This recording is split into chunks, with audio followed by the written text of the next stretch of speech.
All right. Deck tech. So I think we want to try. We've been actually wanting to try a couple things. Actually, the main thing I've been wanting to try for a while is prismatic ending down here, all the way here at the bottom. Because if you think about it, portable hole is very close in effect to prismatic ending. The only problem is how do we get full value out of prismatic ending in a mono white deck? You could play the pathways, but I honestly think, see, the problem with the pathways though is that a lot of times when you draw them early in the game, you have to play them as a white land. Not necessarily because you need the white mana immediately, but because you might need it in the future, and also because you may not have a prismatic ending in hand. It just feels really bad to like drop a a pathway on like an off-color land, you know, when you don't have a prismatic ending in hand and you won't know what your opponent's deck is, because you could end up definitely color screwing yourself later on. Yeah, and also like if you have to drop it early in the game as a white mana, then also you just lose access to that color for the rest of the game, basically. I suppose if we had Flicker Wisp, we could flicker our own land, at least the kind that comes into play as the other one. But we don't play Flicker Wisp anymore. I don't think Flicker Wisp is really like the best possible way to take this deck anymore. So in any case, it does make me wonder though if maybe Flicker Wisp is better than Skyclave Apparition. And I know that sounds like heresy, but you got to remember, like now that we have Prismatic Ending, we may not be leaning on Skyclave Apparition as hard. And of course, Flicker Wisp, you know, still like synergizes super well with everything else going on in our deck. That is something to consider. But in any case, at least for now, yeah, at least for now, this is my plan. Okay, I'm playing the Pain lands, 10th edition, of course, because 10th edition is the only edition I think that has if I remember correctly, at least, that has all of these in the same set. Because originally these were the off-color ones were in Apocalypse, and the allied ones were in all kinds of sets. But it's weird that they didn't have the enemy color ones for such a long time in Magic's history until Apocalypse. And then they weren't, and then obviously they're in Modern because of 10th edition, if I'm not mistaken. And I think they were reprinted actually in like a more recent core set. But I like 10th edition. 10th edition feels more classic to me. But yeah, and also this is so nostalgic because these were the Pain lands I grew up with. Like I didn't know about the original Alpha Beta duels were before my time. I played like kind of in the shadow of that era, like the, you know, obviously not the original Magic period, but kind of like maybe the next big wave after it first started. You know, I don't know that Invasion Odyssey block is the next big wave, but I think it is, because from what I understand, Invasion caused kind of a renaissance in Magic. So probably not a surprise that I started around that time. I think most people started in like either Invasion or Ravnica, or maybe some other ones. But from what I understand, Invasion and Ravnica are like the two big watershed moments for Magic's growth. So yeah, anyway, yeah, point is, this is, aside from the nostalgia factor for me, I actually do think these are probably better than the Shocklands. The thing about the Shocklands is that they just a lot of times you really want these to come into play untapped. And I mean, yeah, like sometimes if you don't have Aether Vial, you don't have anything else to do on turn one. But the main problem is that this is a kind of reactive deck. I mean, we've got our Solitude Ephemerate combo, for example. We've got our Path to Exile, and we've just got Ephemerate in general. What I'm more worried about more than anything with the Shocklands is I very well could end up taking the same amount of damage, or even more. But even if I end up taking about the same amount of damage, or even slightly less, what I'm worried about is that if I drop a Shockland and then I Shock untap, it's gonna signal that I have Ephemerate to protect one of my creatures, or that I'm leaving up a path on something.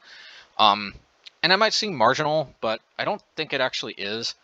Yeah, I mean, I suppose I could just always Shock in, but then I'm gonna lose some percentage points by taking more damage than I should. So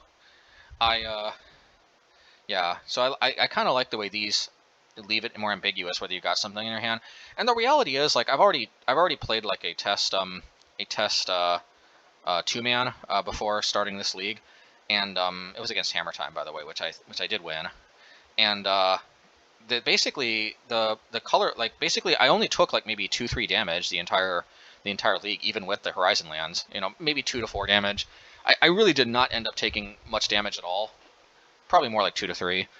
I almost never tap these for white, actually. The colorless, I almost always was tapping these for colorless. I did have, 10 white sources that came into play on tap. Field of Ruin, of course, once you hit something with it, it gets a white mana. So, like, pretty quickly, these cards are not going to necessarily need to tap for white anymore. But the cool thing is they come into play untapped. They can play a turn 1 Aether Vial without losing life, even if you need to.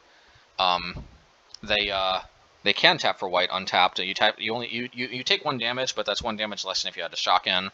As long as you don't have to take another damage, they're ahead. If you tap them twice, then they're the same damage as if you shocked. But at the end of the day, most of our mana is pretty brown anyway in this deck.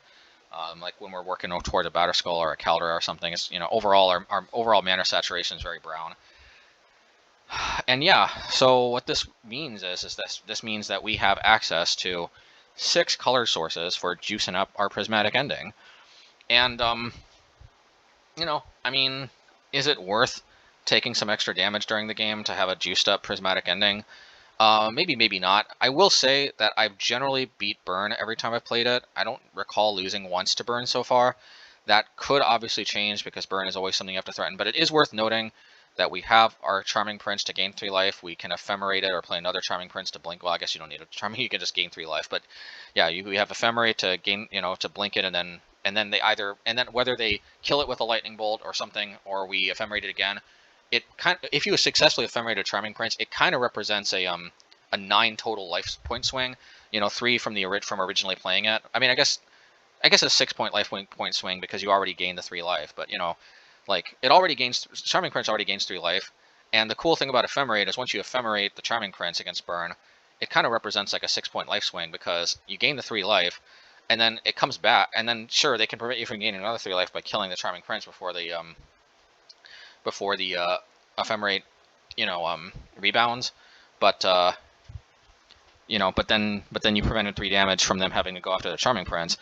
Of course, they could just respond and kill the Charming Prince in response to ephemerate, but it's worth noting that worst case scenario, that still does divert a lightning bolt away from your face. So I've generally found that. Plus Wall of Omens really helps brick wall a lot of their early attackers. Yeah, Solitude can help zap some of our creatures in a pinch to gain some life to full ahead once we get Batterskull online. That can pretty much be GG. Games 2 and 3 can be tricky because of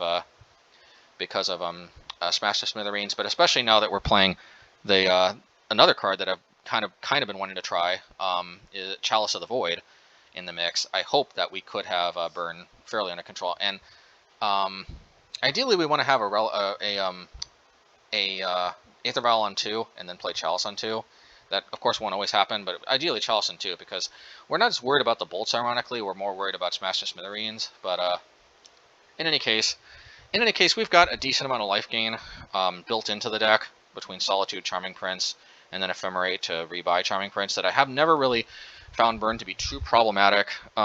So I may be able to get away with trying to juice up the Prismatic Ending with spreading some colors out. Plus, you gotta love how this looks. It just looks very I don't know. I like the way this looks, but that's aside from the point.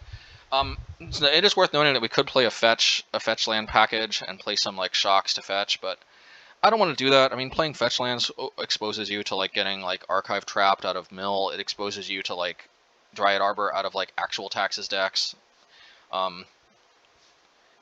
I don't know what else to say. Like it also you lose more life sometimes, and you lose a lot of life if you think about it. If you shock an untapped shock land, then you dealt 3 damage, and that would mean you have to tap one of these pain lands 3 times. A lot of times I'm not tapping these for white mana for 3 times in the entire game. So yeah, but one of the main reasons actually why I don't feel I can really support a fetch shock kind of approach to trying to juice up Prismatic Ending is that if you think about it, like, see, we got our 6 planes here, and then we've got 6 flex slots to work with.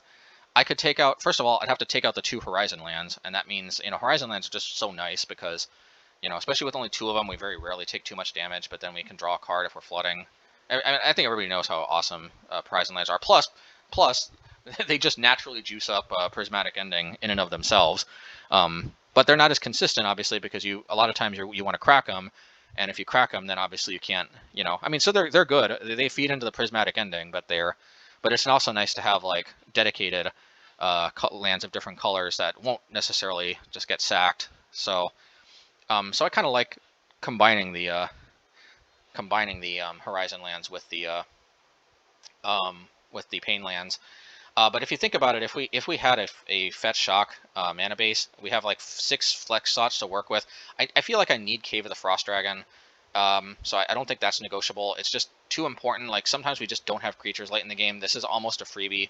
Comes into play untapped in the most critical turns of the game. It's very rarely going to screw us over. It's also a 3/4. All of our creatures die to Lightning Bolt except for this, and except for Batterskull, I guess. But Batterskull is vulnerable to Smash to Smithereens and other Artifact Hate. Sometimes it gets hit by Artifact Hate, and then you have to try to win the game. Yeah, we can kind of work towards Caldera. Sometimes it gets discarded. My point is that Cave of the Frost Dragon is the only non-artifact creature that has more than 3 toughness in our entire deck, and except for our only creature that can attack. I guess technically Wall of Omens has more than 3 toughness, but you know what I mean. The only attacker that has more than 3 toughness. And I just feel like our deck is susceptible to getting kind of controlled by Lightning Bolt a little too easily without this. Yeah, so, and also like our deck can just be a little creature light now that we're not playing Flicker Wisp. So yeah, and it also has flying, of course. So like I feel like Cave of the Frost Dragon is non-negotiable, which means we've got our 6 planes to work with, and of course Field of Ruin is non-negotiable too, mainly because of Urza Saga more than anything else. But but in addition, like it's just night. We don't really have any other answers to lands in the entire 75, so I feel like even though we're not like a true Taxes deck, we got to at least keep this around from that former shell. But in any case, since the caves and the fields are non-negotiable, that means that we have and I feel like at a minimum of 6 planes is probably non-negotiable for the most part, at least if we're playing field, because we need to have enough basics to consistently fetch out when we field. Otherwise, it's kind of just a strictly worse Ghost Quarter. So that means that we basically got 6 flex slots to work with for our fetch shock, or like a fetch shock type of approach. And the problem with that is that first of all, like I said, you have to take out the Horizon lands and the problems that brings, especially when they synergize so well with Prismatic Ending in the first place.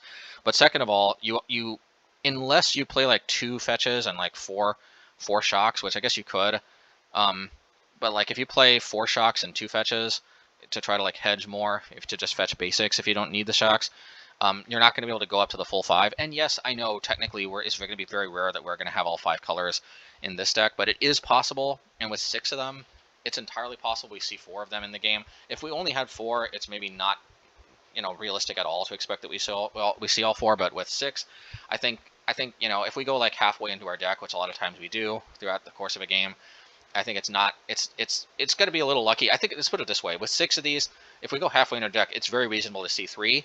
And variance could mean that we might see only 2, but we might see 4, which means we have all 4 of our other colors for Prismatic Ending. So my point is that we may not necessarily have access to all 5 colors if we really need them, or even 4. If we play 4 fetches, 2 shocks. If we play 4 shocks, I mean, yeah, sure, that is a possibility. I just feel like with 4 shocks, we're going to be taking a lot of damage, or a lot of our lands are going to be coming into play tapped.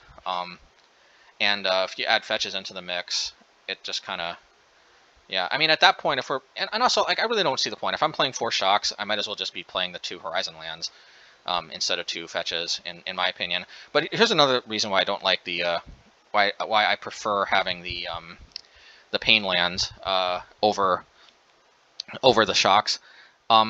Cave of the Frost Dragon heavily incentivizes us to play as many of these in our hand as possible out in the first 2 turns of the game.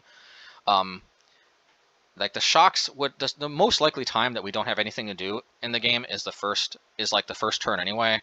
So like, since we're heavily incentivized to play the cave first, especially if we draw another one, I mean, yeah, we could play a shock first and then play the cave second turn, but like, yeah, but at the end of the day, even like, let's say we have 2 caves, I think we're heavily incentivized to play them both, and then at that point we kind of have to either take some damage to curve out, or we have to, mess with our curve and not make it play tapped. You see what I mean? Like if we got 2 caves and a shock, I think that's infinitely worse than 2 caves and one and one of these pain lands. So at the end of the day, I just feel like this pain land mana base makes the most sense. Oh yeah, and one more thing I forgot: the a fetch shock mana base also drains our basics too much.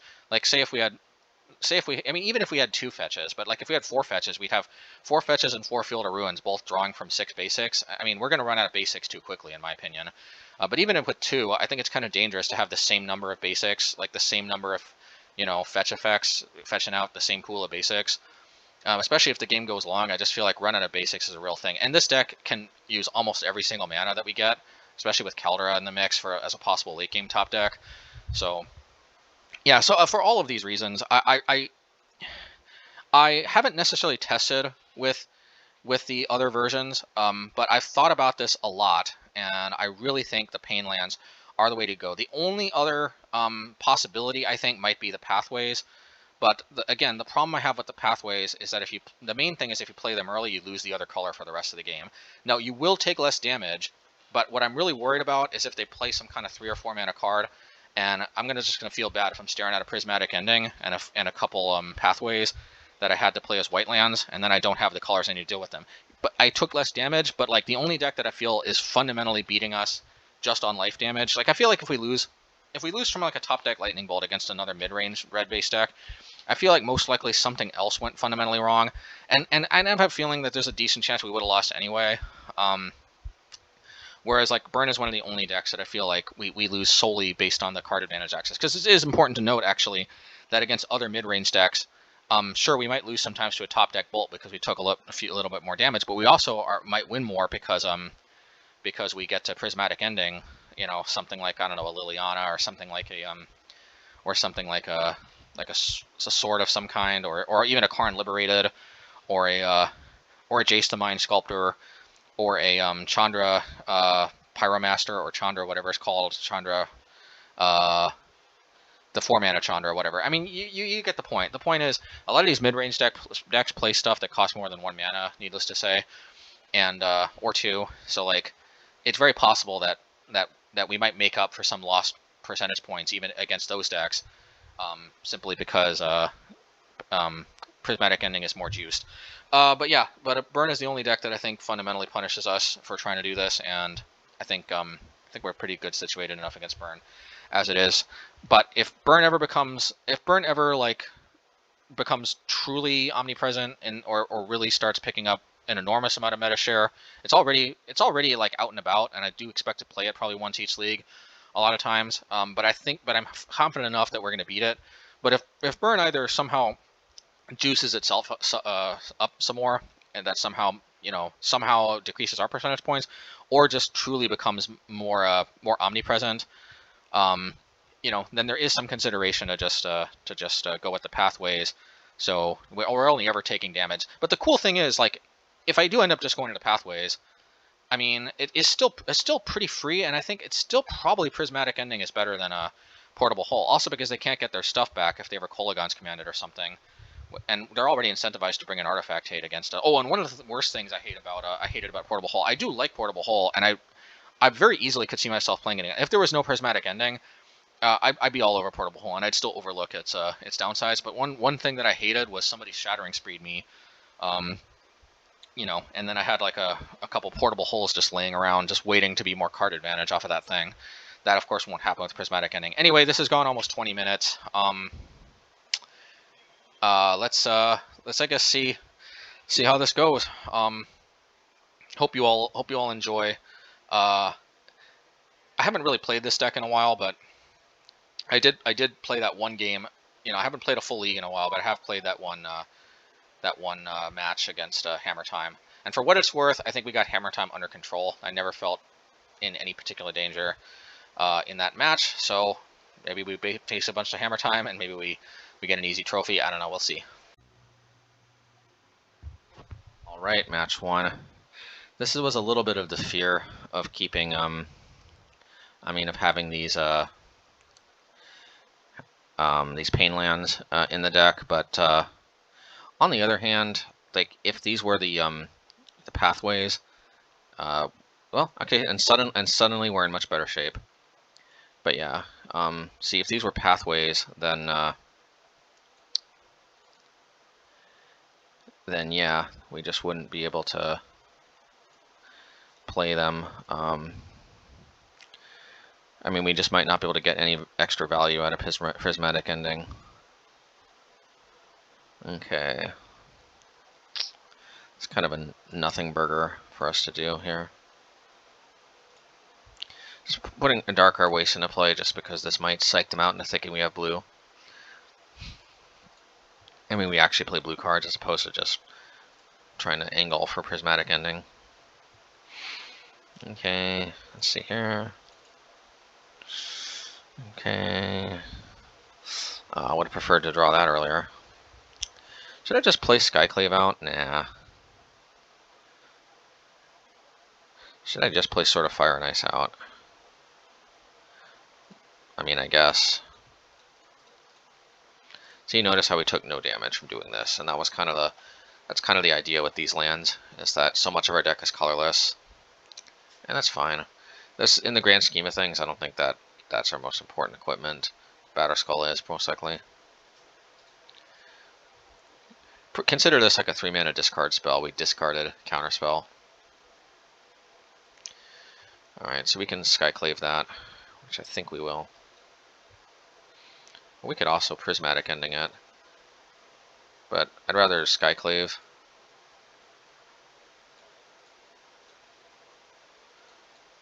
Take 1 damage, which is not that bad.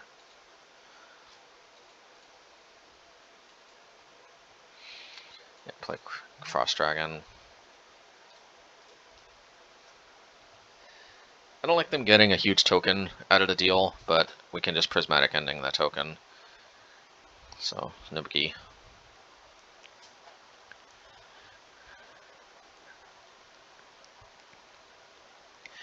Plus, if they deal with this...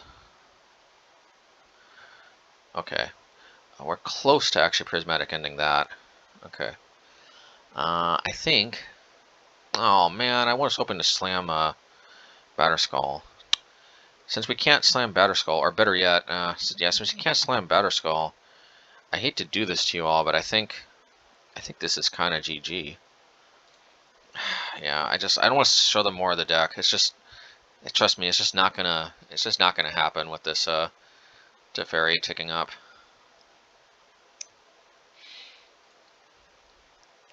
And they instantly leave the game, like ha ha ha. All right. Yeah, I think Relic and Thalia are probably pretty decent replacements for Path, and Prismatic Ending can hit a good chunk of what they've got going on. Yeah, actually, this can actually, we even in theory could get up to 5 to deal with a big Teferi. But the question is this better than the other options we have? And the answer, I think, is no. I think these cards are better. I think the equipment package we have is already best. I don't know, Mortar Pod is a little iffy, but it is a body that can wear a Sword of Fire and Ice, a Kaldra, or even a Batterskull if need be. Whereas these, yeah, it's a body. See, unlike these other cards, plus it's a source of Reese. Sometimes we can get them down to like 1 or 2, and then we can, like, you know, if they're at 2, we can ping them for 1, and then like any creature we drop, a removal spell, a sorcery speed removal spell at least won't do it. All right, this is better. A little more creature heavy.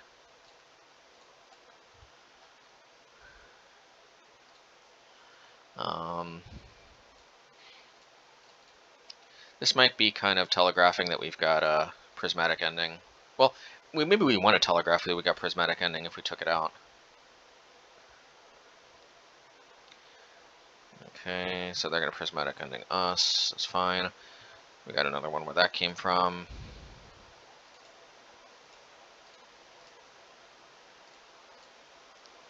Alrighty.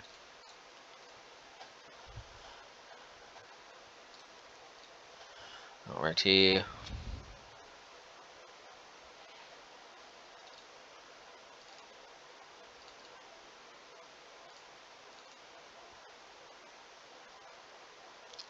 Well, since we drew another one, Do we want to play around Censor? Yeah, I mean, what's the point in not doing that? Alright, let's see if they counter. If they counter, no biggie. We got another one, then we can Aether Vial next turn. Alright. And we'll Relic on upkeep. Okay. So that'd be a good Snapcaster target.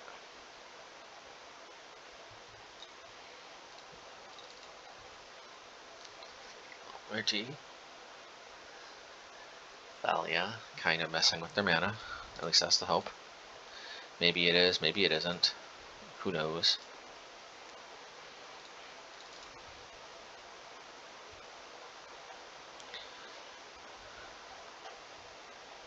Huh, we got Thalia Central here. Thalia Tribal. I wonder if we should crack Relic. Probably not. If I've learned one thing, it's that I think being patient with Relic is generally a good idea.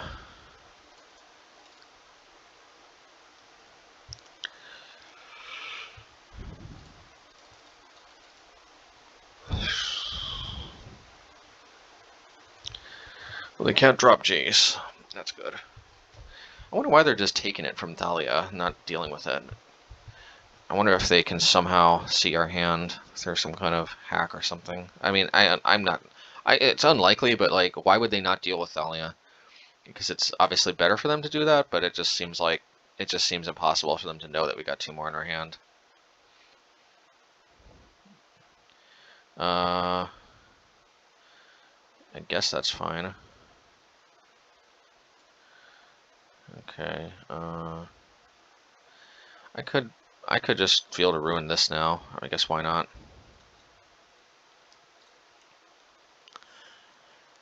And maybe I will cycle the Relic. I don't particularly like doing this, but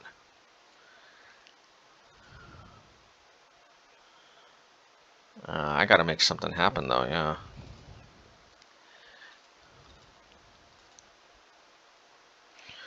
Alrighty.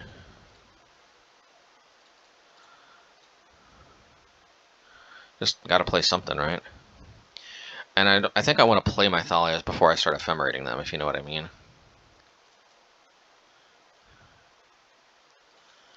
Okay, Snapcaster instead of their own Solitude. We could Solitude, then Flash, then Ephemerate if they play a creature. So just to get our Solitude out early.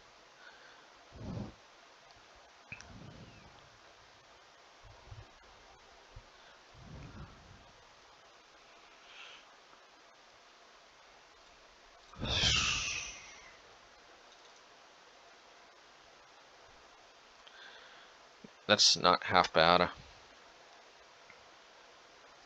It's not like the best thing ever either, but it's not half bad.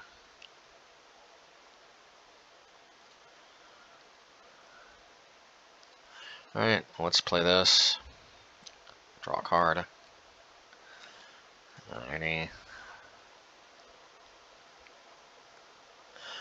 I want to play Relic, but see, I'm a little worried that they're going to play Wrath of God now, and if they do, I want to Ephemerate the wall. Or just Ephemerate the wall at end of turn. Okay, that's fine. Man,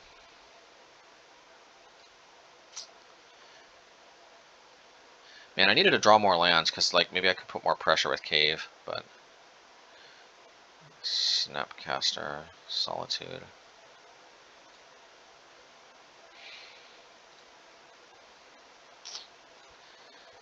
I'm a little bit worried about Shark Typhoon, not gonna lie, so...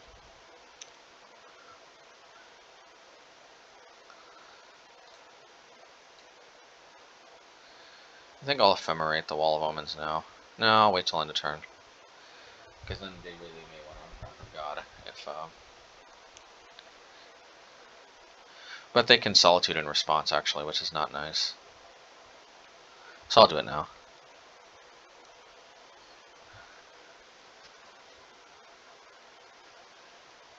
Okay, so they took those two. Oh, I said turn off yields. Didn't I? Didn't I say turn off yields? I feel bad because I thought for sure I said turn off yields. Turn off auto yields.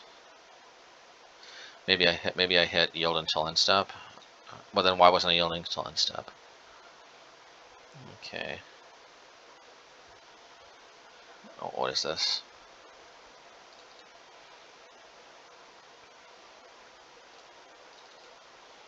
Oh yeah, I can't actually ephemerate or play a relic because of my own Thalia. So, never mind. Forgot about that. Doesn't matter. At least they can't play Shark Typhoon until next turn because of Thalia.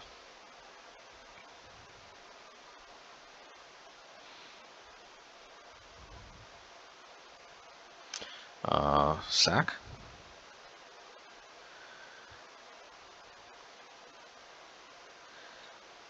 I'm guessing there must have been a reason for that. Or it's early, or it's in the morning, and sometimes people are groggy. That could be the case.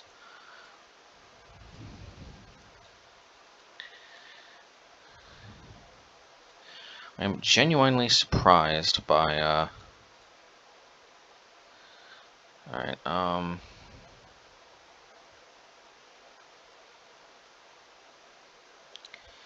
want to ephemerate so bad. But maybe I'll ephemerate, in response to their Shark Typhoon. I mean, at this point, what's the difference in doing it my turn, their turn? Other than more options on their turn. I guess because they couldn't hardcast a Solitude in response. I don't know why they're not ticking it up for the Oh, because they don't have Solitude in their hand anymore. Silly me. Okay.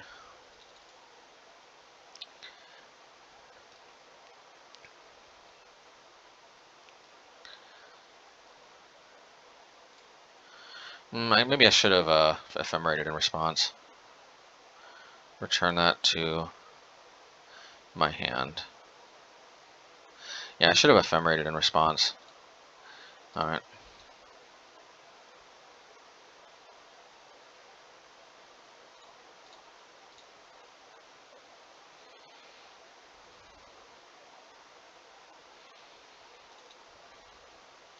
Well, on the upshot, I can double ephemerate pretty freely now. So maybe all things work out for a reason, I don't know. And if they try to Solitude or remove it, I can try to ephemerate again. I mean, I guess the problem is, though, this is going to shut off the ephemerate from coming back online the next turn. It might not, though, because maybe I can equip this. Yeah, seems reasonable.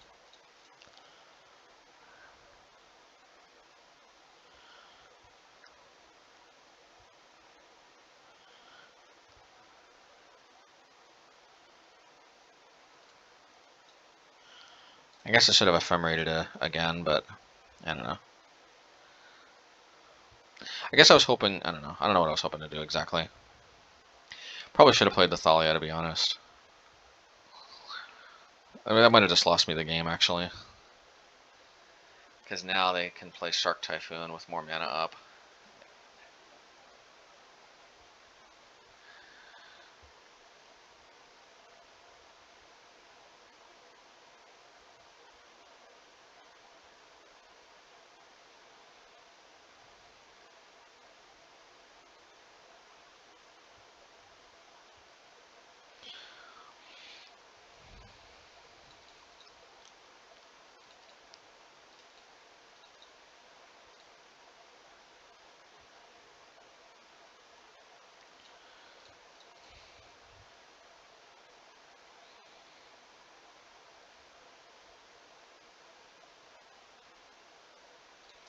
Alright, that's fine. We'll play another one.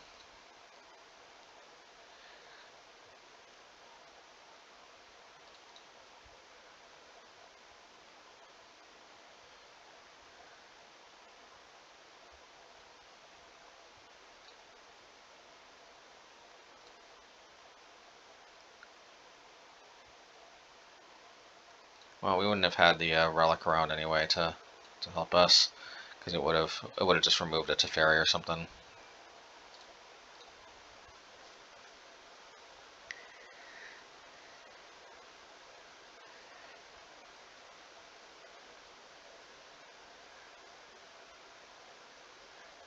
Where's their Shark Typhoon, and why aren't they using it?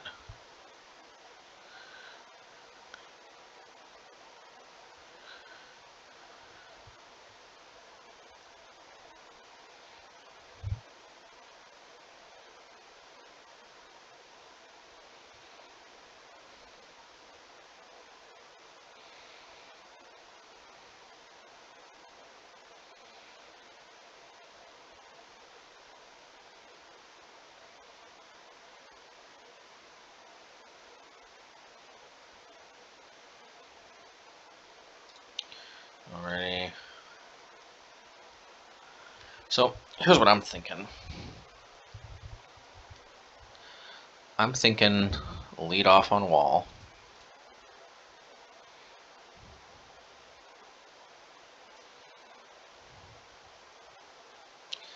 Yeah, play Battlefield Forge. Then maybe play Thalia, and then ephemerate the and then Solitude ephemerate. Yeah, seems like a plan to me.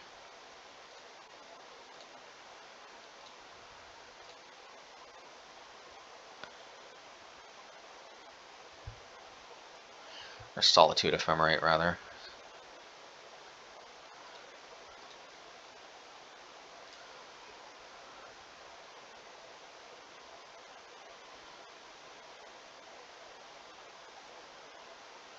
Okay. Well, I can Solitude. This seems pretty good. Yeah, and I wanted to wait like that because now I can go Kashum. Kashum. Oops, no. That would have been a disaster. Kashum. Kashum. Yeah, I like it. They could Wrath of God, but I didn't want to do that while they were tapped out.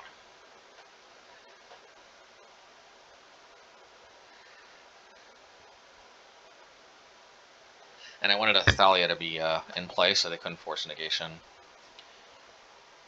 Oh, that seems like a Supreme Verdict they tapped their mana wrong for. Alright.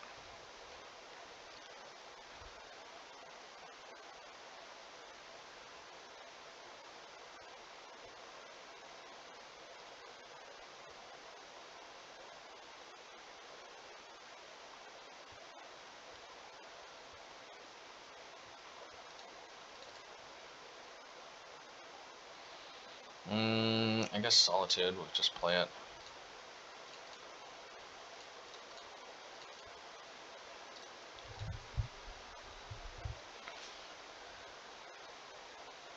Alright, I think that's GG.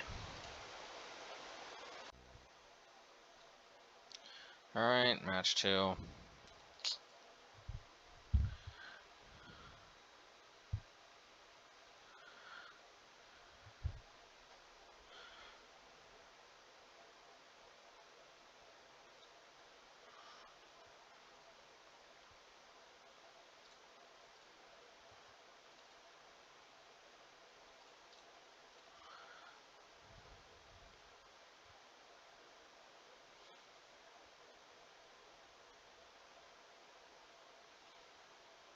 Let's see.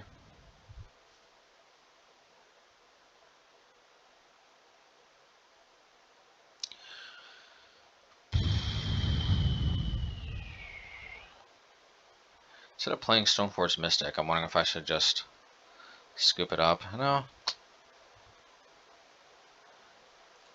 No, I'll play Stoneforge Mystic. I mean, you never know. I might be able to actually kill all their lands. I mean, all their creatures.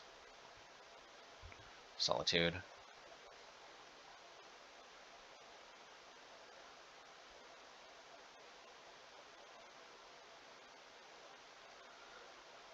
Alrighty. Yeah, I guess Caldera.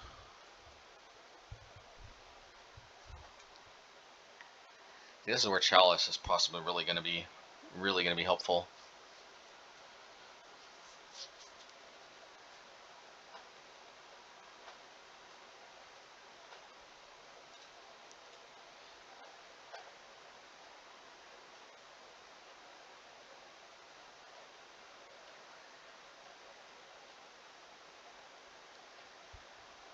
Let's see.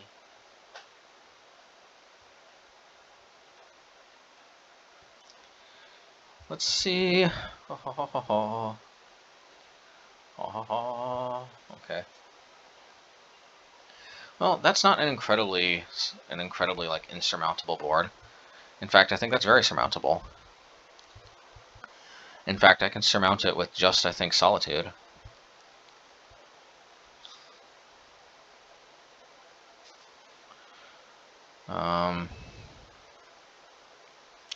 Yeah, I don't see Prismatic Ending ever really doing much. So let's pitch that.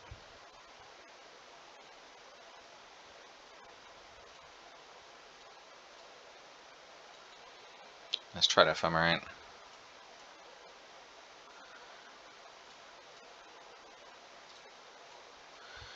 Alright, yeah, just the Ephemerate alone dealt with that entire board. Well, assuming they can't deal with the Ephemerate somehow. I just did that on my turn just in case they have like another Living End or something. I don't know. Maybe I should have waited until on the turn. Or waited till there. It would have been the same thing. I would have had to do that during their attack step. What's the difference? Nope, not blocking. I'm just not into that. I don't swing that way. It's just not, you know, not my thing. Okay.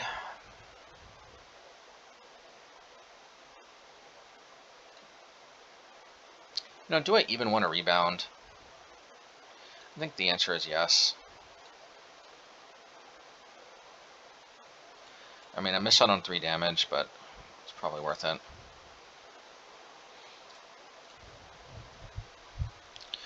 Alright, I can kill 2 more creatures, even. I don't know, I mean, like, this deck just has such insane, you know, permanent control. Maybe, maybe we do, just simply exile all their creatures.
We should have got Batterskull.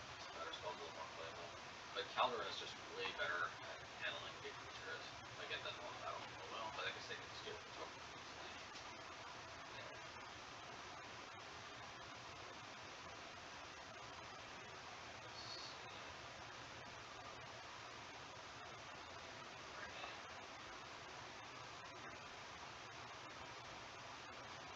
You know, I might just ephemerate the other Solitude just to get more creatures in play. Nah, it's going to be a vital part of me trying to clear their board again.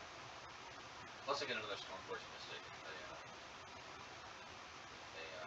know. So, I think I'm going to try to play it. Because, I mean, these two represent 3 cards exile. Now, obviously, I have to use Path to Exile for one of them, but we'll see. If I get to 5 mana, then I'll just choose after all.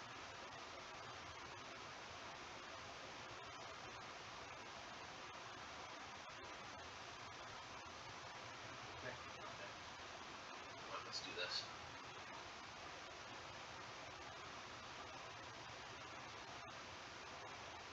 Let's do this. No, I'm just gonna get to shuffle.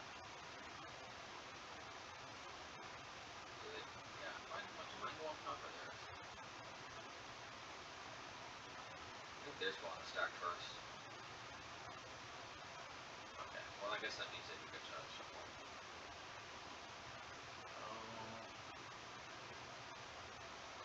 It was Sword of Fire and Ice. Actually, Sword of Fire and Ice would have been a game changer there if we had got that instead of Temur. That's for sure. I almost wonder if we should get Maul the Skyclaves though, if nothing else, because we can pitch up a Solitude under some circumstances like this, but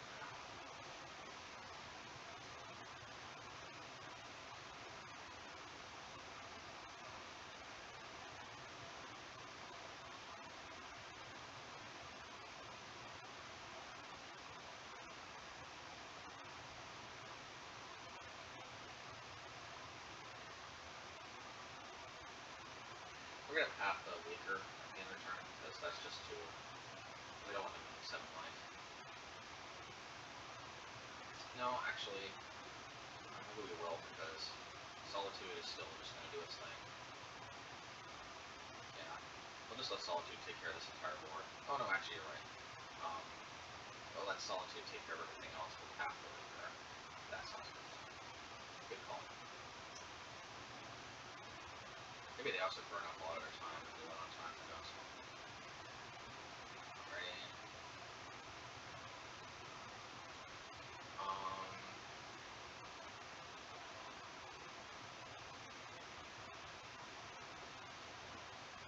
Let's go after Sweet Wraith.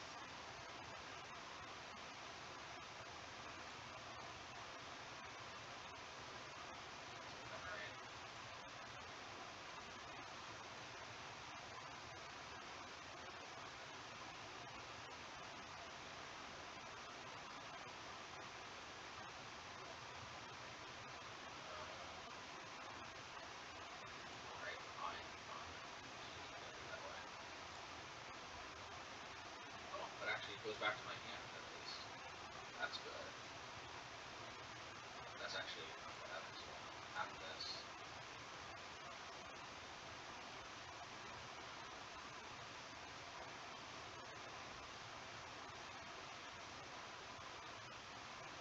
They failed fine.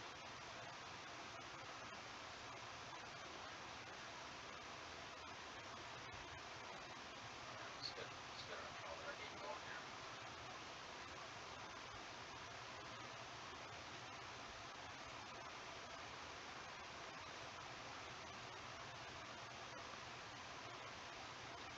Do I path something or do I Solitude it? I probably path. We're getting to the point where, I mean, we're not too far off from the 8th round Solitude.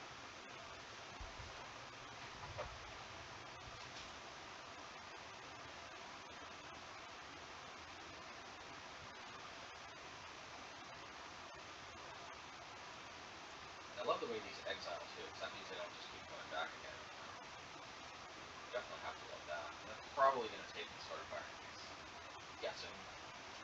Just guessing.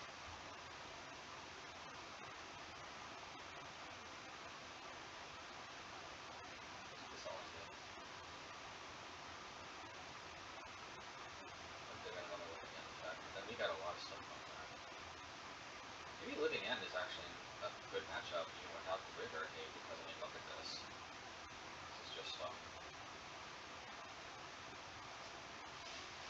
should I Charming Friends? What do we even get with this? Batterskull? Let's see. Seems like I'll just end this back to Sword of Fire and Ice and play. And see, this is why I'm just hesitant to play any other type of utility lands besides just fetch lands and the caves, because like I'm just pretty mana hungry with the deck, so might as well play most of them untapped.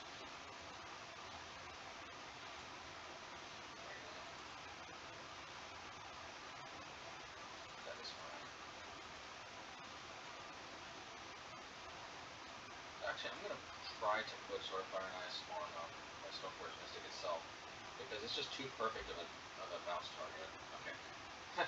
Yeah, maybe Living End's got a problem with this many massive amounts of exile effects. We just like we have literally like unlimited just exile everything, so it doesn't go to the graveyard. I mean, we outgrinded Living End. Wow. Well, here's where Chalice helps. You know, because I just realized for the most part, Chalice seems to help in all the same matchups that Archon does. Why not just play Chalice? You know what I mean? I know there's a little bit of overlap between Chalice and Relic. Actually, maybe no, in fact, so we're not going to play Chalice anymore. It does make me wonder, though. Yeah, Relic's more versatile, but it does make me wonder about the merits of bringing back Rest in Peace. But Relic is so much better against control, and also sometimes you just want to take out like the future move, the removal, like Prismatic Ending and Path to Exile, and Thalia and Relic. Like if Chalice isn't good, that's got to be your plan, so you don't have dead removal spells that don't do anything. I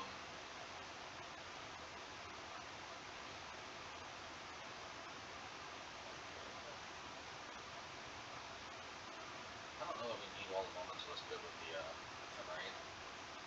Skyclave's operation is definitely not at its best, so Prismatic Ending is not going to hit most things. You could hit the Curator Mysteries, but that's about it. And even then, I need to have like, well, I mean, yeah, I'm not going to consistently be able to hit anything above 3, I think. I think I'm going to be able to consistently hit 1 and 2 stuff.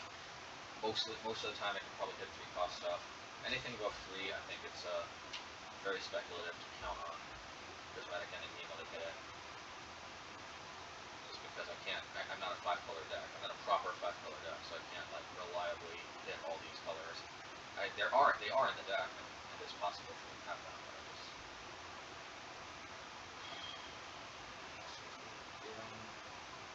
I mean, a Charming Prince has got to be a pretty good option to have, probably better in all moments. I mean, the Scry, in a combo deck, maybe the Scry is just better, so maybe Thalia. Thalia is also fun, so we kind of sided from a controlling deck more to like an aggro-ish deck. Right path, that's all good. It's all good. I like it. I like it.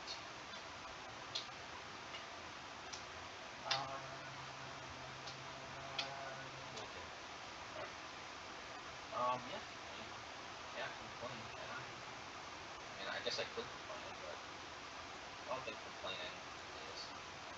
And obviously, Kalmara, we're not really realistically playing that unless we're either not playing it by the time we already draw into Snowforge Mystic anyway, or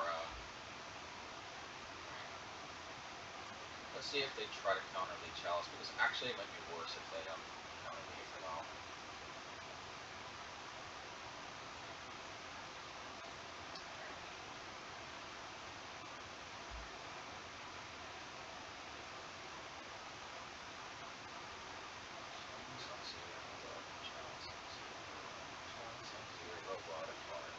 Yay!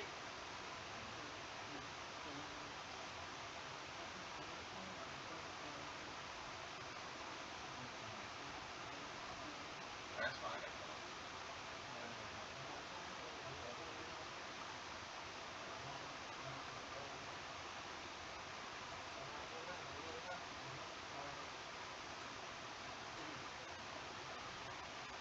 I guess we can play this one out.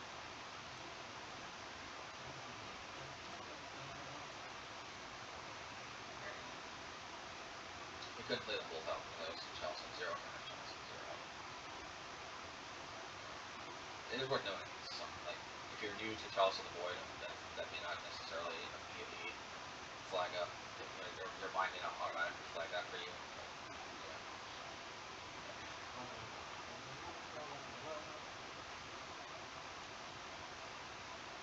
Ideally, we draw a land so we can play Stone Forge and then Charming Prince it in a turn.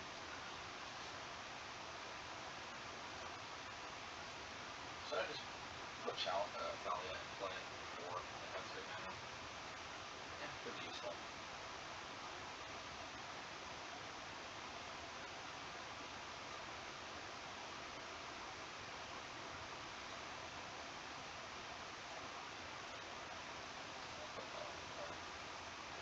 We don't have the mana to use Snow Poison Blow proper anyway.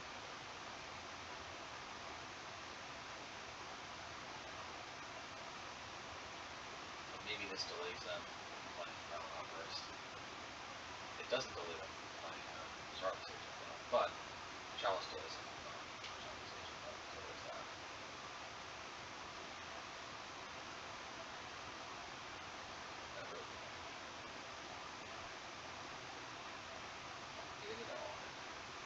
Yeah, that's fine. Well, actually, I guess we really did want that Snow Potion stick, but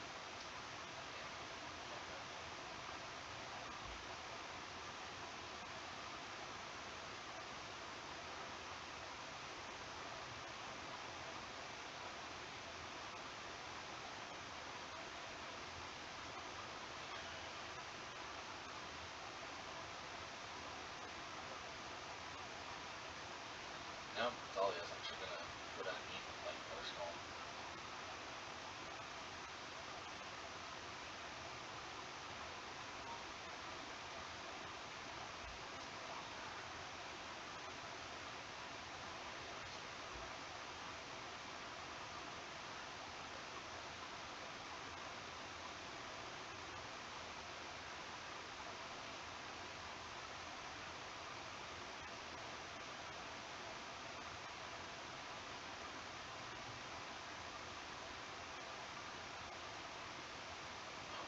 Well, at least we slowed it down.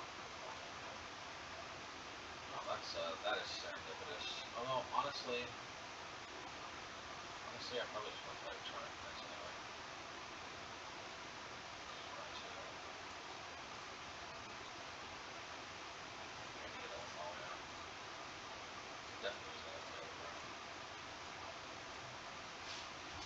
Yeah, I don't think, you know.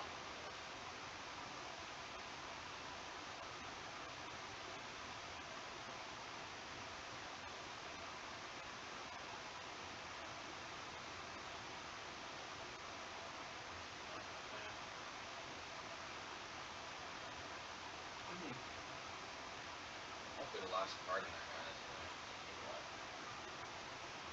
That would be rather unfortunate.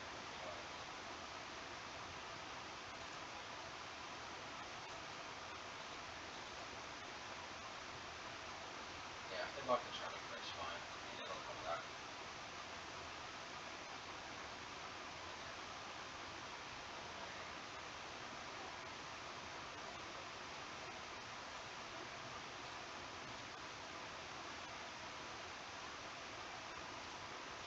Yeah, my clock is a little glacial, so if they actually had enough time.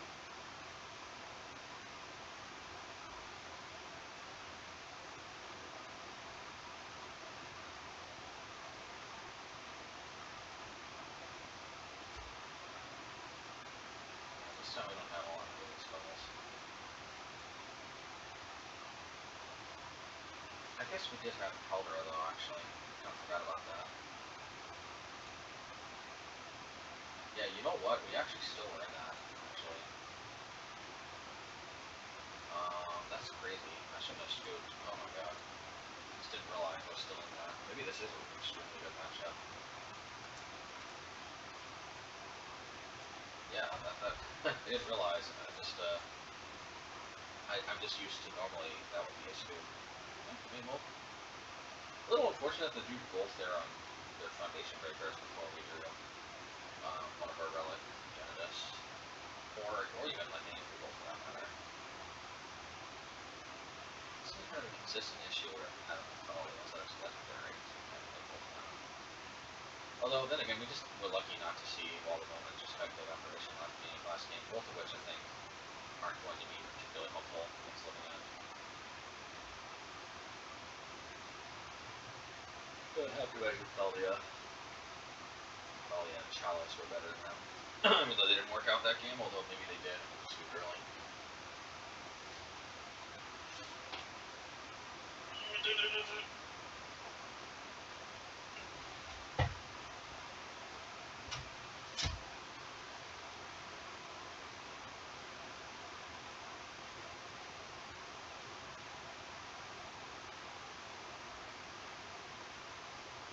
Take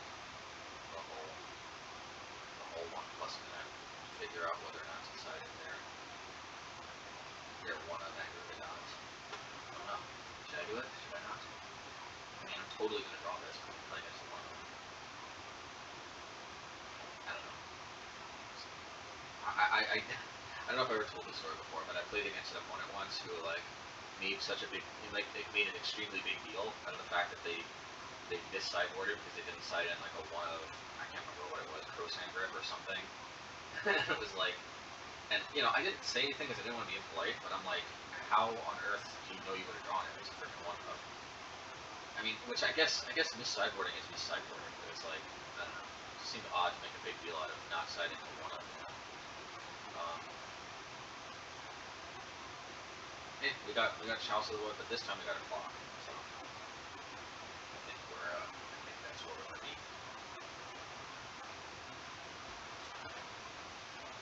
I don't like having to play Chalice on turn 1, but otherwise I might get griefed.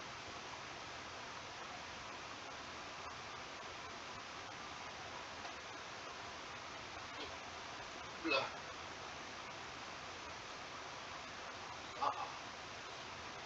To quote a certain count from Pennsylvania. Ah.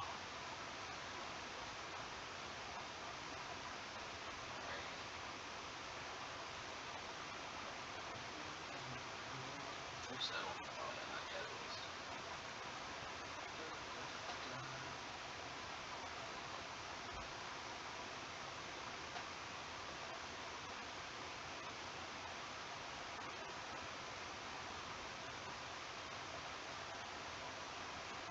Maybe this time we grab Sword of Fire and Ice.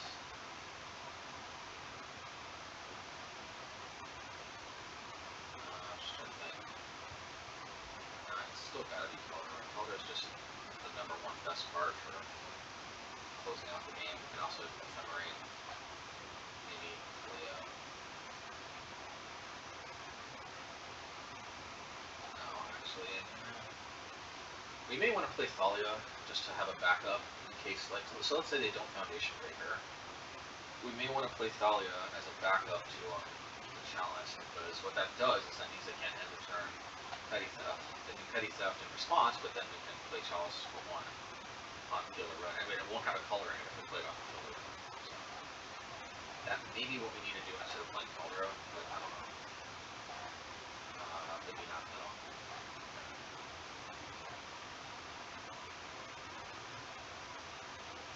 Yeah, I've got more hate coming up.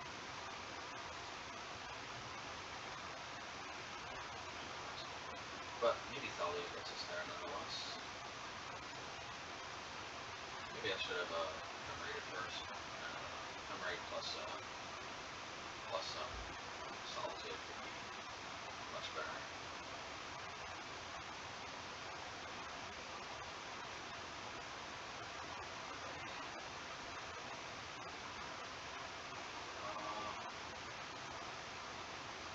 Maybe I want to wait to Keldra until afterwards. See, I should have played that Sword of Fire and Ice.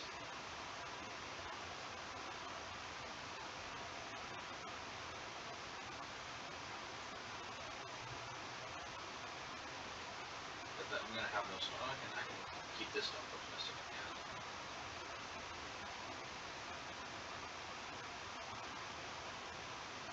You know what I can do? I'm going to attack with Thalia. What I'm going to do is I'm going to use Stoneforge's ability in the turn, and then ephemerate, put in Batter Scroll. That's what I'm going to do. Because what I want to do is I want to have another Stoneforge in my hand in case they wipe the board.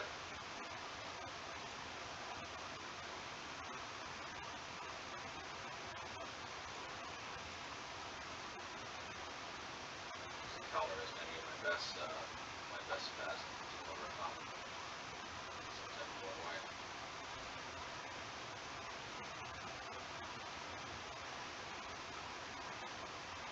This is going to hard shut down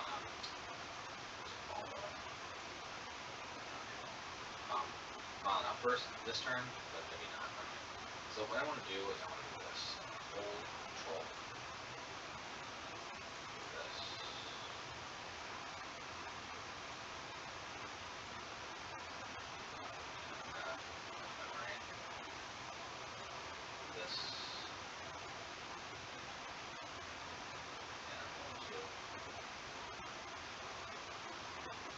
guess I have to put in color, maybe. I don't know.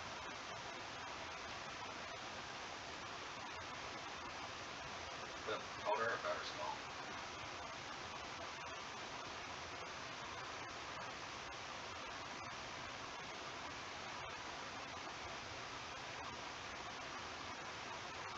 Problem is my color is going to get wiped, but either that's going to get discarded. Well, at least I have access to both these. Put this in the plane. Reason being that I can cast Outer Skull more easily, but they'll probably just discard it. No, they'll probably discard the Sunforge. Oh, I just realized. No, exactly. They could have just taken the color out. No, but actually, yeah, the color's in play. No, but I can't bounce it. Outer Skull. So.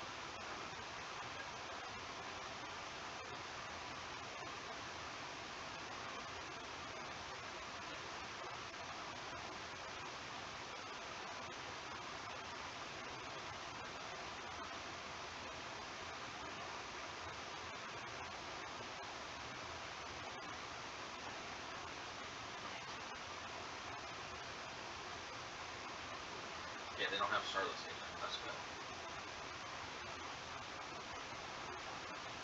Should I cast this on something instead? The answer is yes.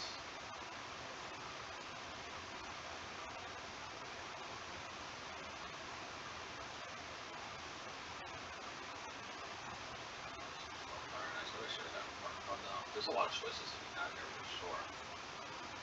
Okay. I guess I can just Charming Prince, go get the Mordecai. But maybe I want to scry.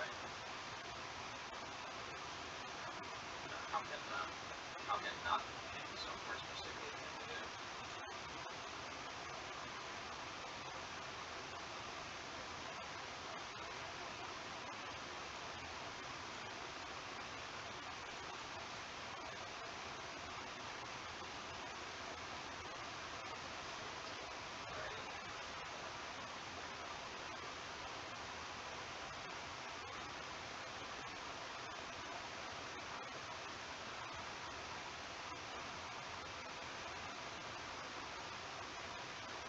Unfortunately, we didn't see Relic all these games, but maybe we still win anyway.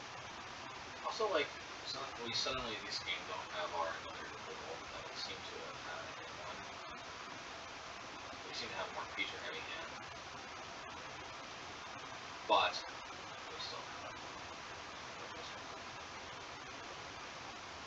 It's not going to come out of the graveyard though, so it's not as have this much immediate impact.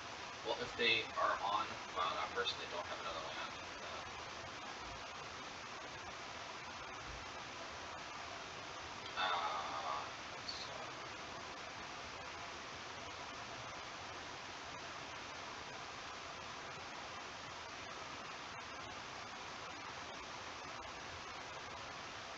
Now this time I think this is okay, match 3.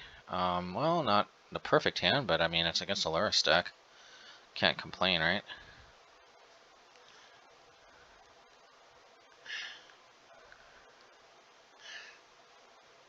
Now that I think about it, actually, maybe I should play Chalice instead of Thalia. Maybe I should play Chalice and what's it called?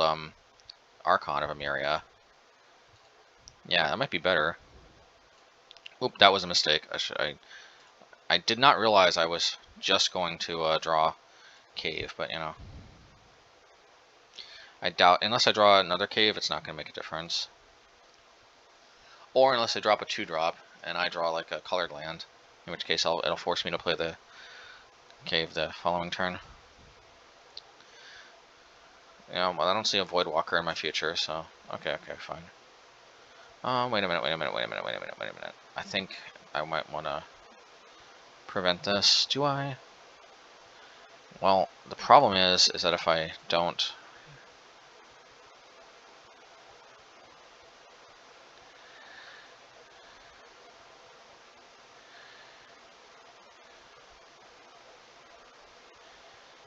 Yeah, let's just deal with this once and for all.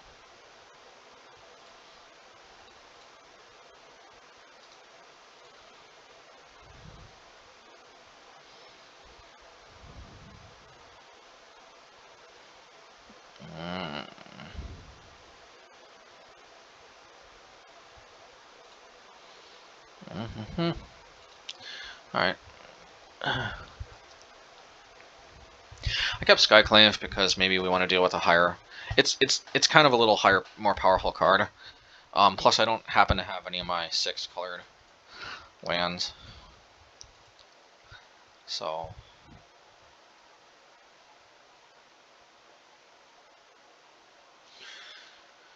Excuse me.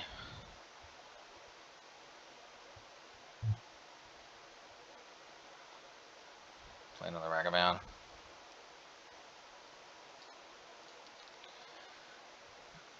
I wonder if I hit Blood Crypt if that, with a Field of Ruin, if that actually does anything for me. I mean, does it? I don't know. I hardly see this. I hardly see, unless they happen to be an Urza Saga deck, I hardly see this hurting me in it. Maybe I just disrupt their mana a little bit. Wanted to do that. If I did that on their upkeep, they might have been able to get to Kolaghan's Command if they're stuck on 2 by tapping on their upkeep.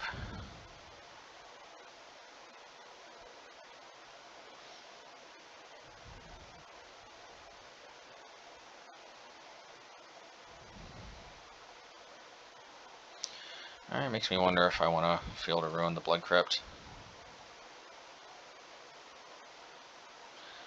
Stoneforge Mystic. I mean, again, I don't really think they play that many targets, and this way we get to also play Stoneforge Mystic. We don't have Ephemerate up anyway.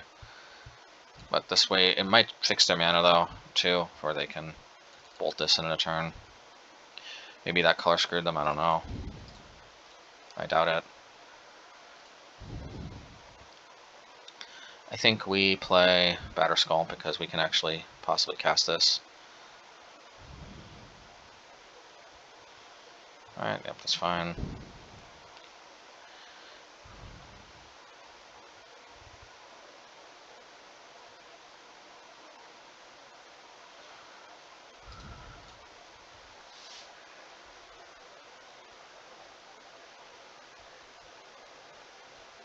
I don't know how they knew we had a Stoneforge Mystic, although if they had a Swamp in their hand, maybe not. But if they did, either way, they may have shot themselves in the foot, even if they did somehow know we had Stoneforge Mystic in our hand. Because if they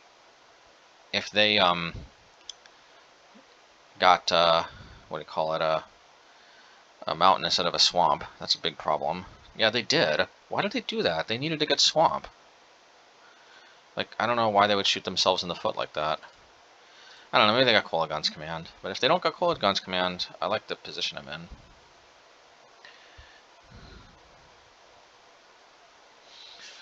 Alrighty. If they do have Kolaghan's Command, then I'm going to have to try to win with Cave of the Frost Dragon, which at least it's nice to have that in the mix. I'm sensing Kolaghan's Command. Oh, well, that's definitely a heck of a lot better than Kolaghan's Command. Well, I can deal with that with Skyclave. Hopefully I draw land so then I can also return Batterskull, which is always nice. I might return, if I return Batterskull, Kolaghan's Command. Presumably they don't have Kolaghan's Command, otherwise they would have played it, plain and simple. So, I'm not going to play around Kolaghan's Command, I'm going to play around Thoughtseize.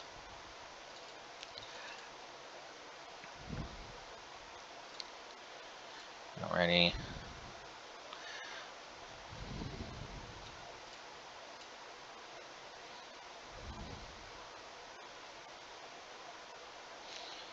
Alrighty.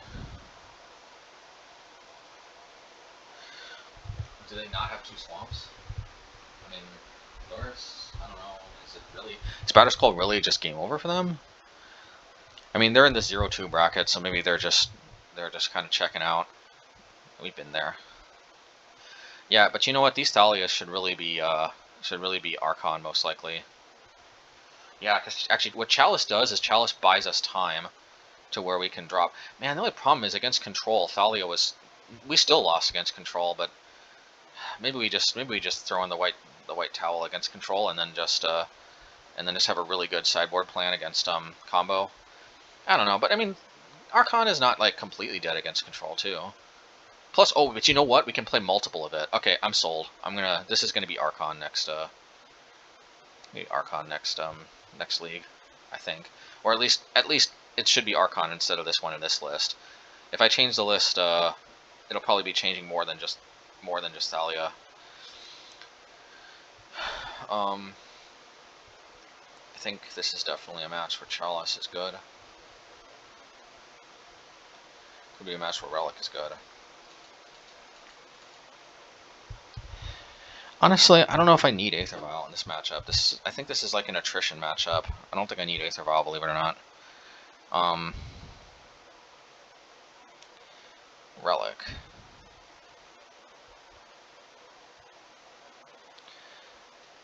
I could take out Ephemerate. I don't even know if I really need Chalice that bad, though, to be honest. Because it shuts off my own Ephemerate, and that's not fun. I will take out Relic, though. So there's some consideration for Light and Shadow, but I think good old Fire and Ice is still just where we're going to be in this match. Alright, let's do it. Could be a mistake. Taking out... So remember, we took out Relic for... we took out Aether Vial for Relic. I think that probably was where we want to be. This is an attrition-based matchup, remember? I know I've said it before, but I'll say it again. It's an attrition matchup. Well, let's prismatically end that, shall we? This could leave us a little cold to Ragavan, but we have Solitude for that, actually, so maybe we're okay. Just like last game. Well, they got both their special lands. Alright, well, hopefully Relic makes short work of that. Charming Prince, definitely. Solitude won't come in online anytime soon, but when it does, it really helps us pull ahead.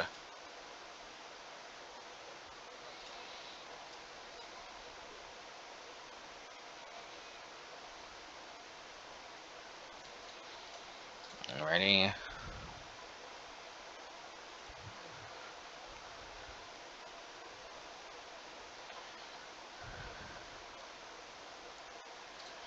Yeah, let's see.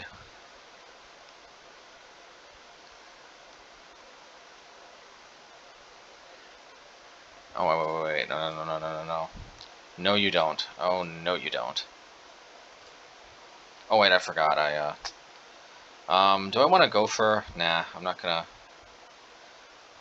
try to risk it. They can do that if they want. I'll just cycle it.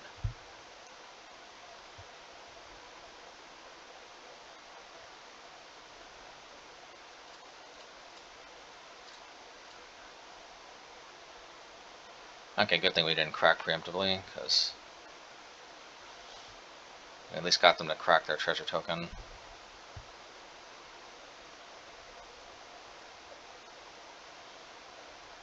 DRC, I'm guessing.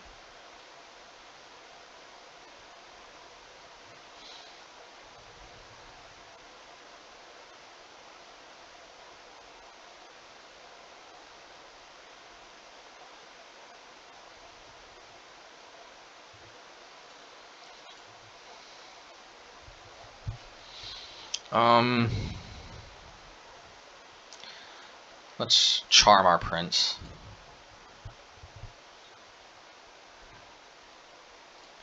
I think it's gotta be Scry 2. Gaining 3 life seems good, but right now, Scry 2 seems like... Oh, yeah. Actually, both of these have their place, I think.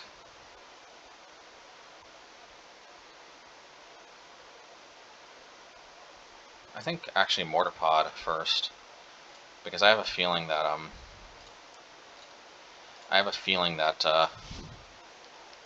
they're gonna deal with Charming Prince.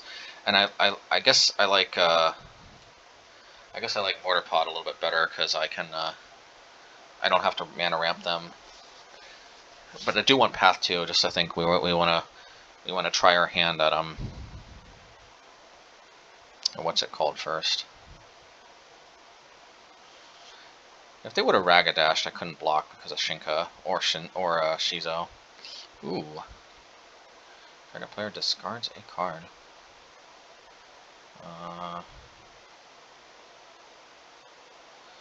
Well, don't want to discard my Solitude. I don't know that I need this mana, but I got 2 white sources. I think that's enough. I think that's enough that I need. Another reason to crack Field of Ruin is just oh, very nice.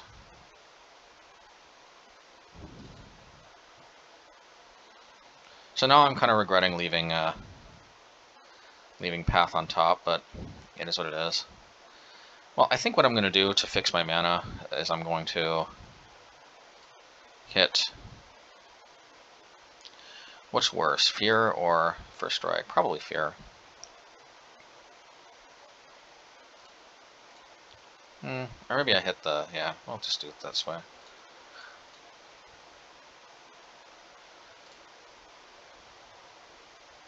And this also actually shuffles away the path, so I like it. Alright. Let's prevent another Ragged Ash we can block and then ping.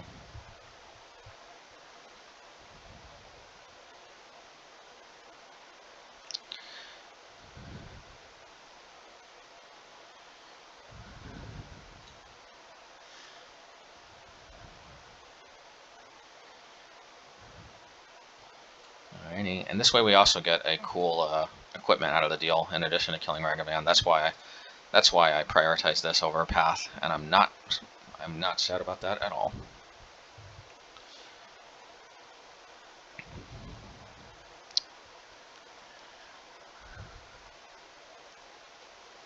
Definitely glad I got this in the mix, otherwise Mana Flood would be a real problem.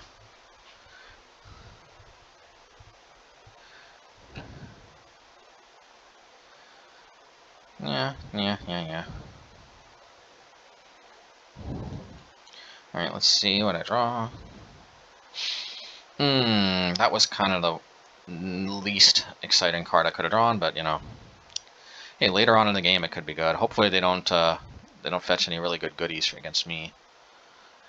Now, I wonder what this means, though, because they didn't put Lurrus to hand. I wonder if that means Kolaghan's Command.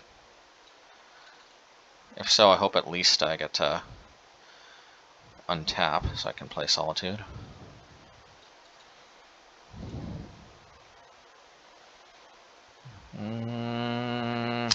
That's annoying.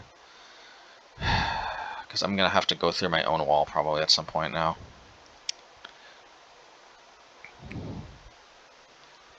Could have used that too. That's pretty good against Ragavan.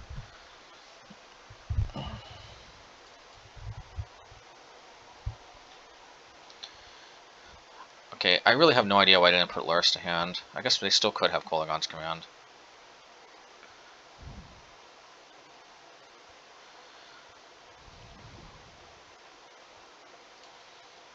Alrighty. Come on, okay.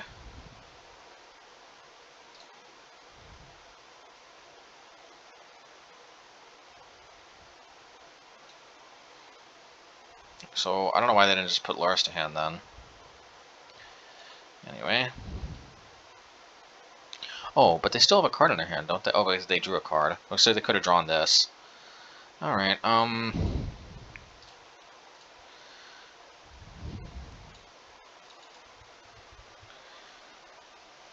mean, if they attack with Dragon Rage Channeler, that definitely means they drew a removal spell, I think.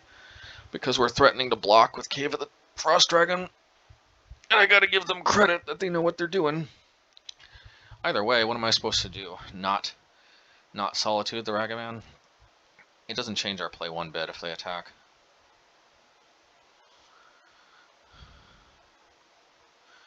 Okay. I can dig. I think I'm actually just going to Solitude that.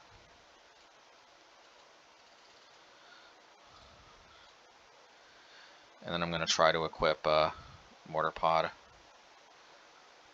That way if they ever do deal with Solitude, which I have to imagine they don't have an answer, otherwise they would have attacked. Or at least an instant speed answer, they might have Dreadbore. I'm feeling Dreadbore. Oh no. I guess it was a Lurrus I was feeling.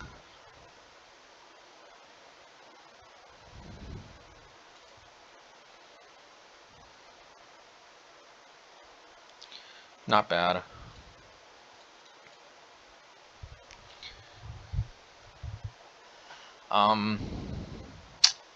I could attack, but I'd rather defend against both these creatures. Because I need to be able to path Laris. And then maybe next turn I can start going at it with Cave of the Frost Dragon.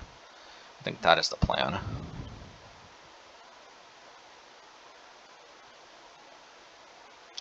But I think so far, at the very least, you have to admit these pain lands actually don't cause that much pain in this deck with how much colorless mana we got going on. Alright, let's path this in response. They can't recur it with Laris at least, so at least that.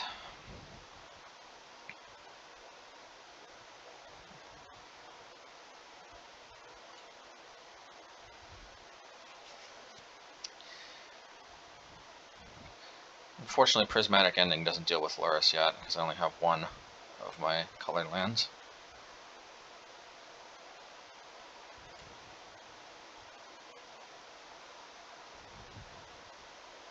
Plus, actually, it would have just gained 3 life of attack last turn. It would have just blocked with my own Wall of Omens, so I guess it is what it is.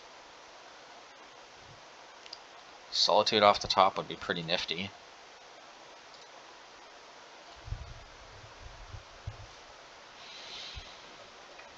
Sword of Fire. I'll take Sword of Fire and Ice, too.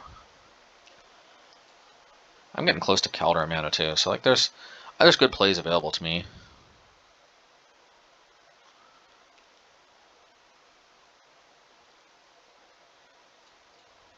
Alrighty. That was a pretty good card for them to draw. But Solitude still puts me, I think, back in the driver's seat. Well, at least I can block.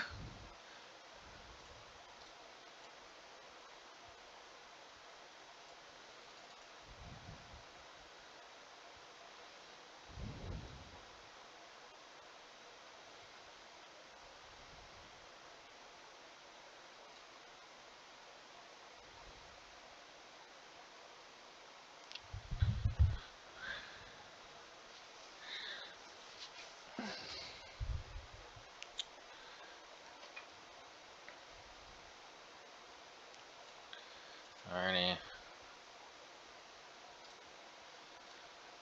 So, let's see.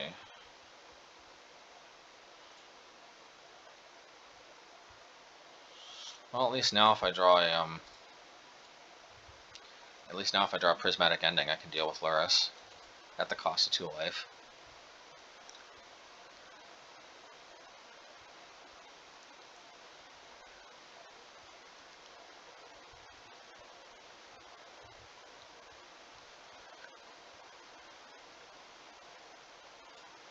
That is not fine. But actually, it might be fine because I can just exile it. Well, but man, now I have to exile that first, maybe, then Laris. This is definitely not looking good. Because they just started flooding out, like, right when they drew. Them drawing Inquisition was, like, exactly what they needed.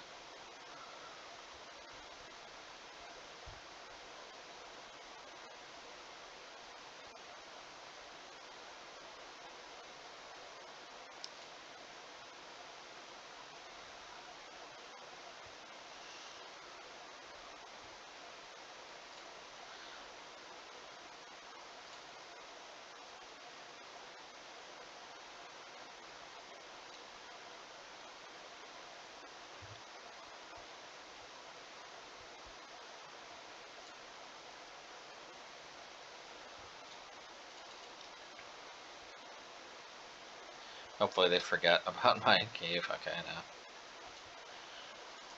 now. Solitude actually still wouldn't be half bad. I'll take it. I'll take a Solitude. I guess that's better than nothing, isn't it?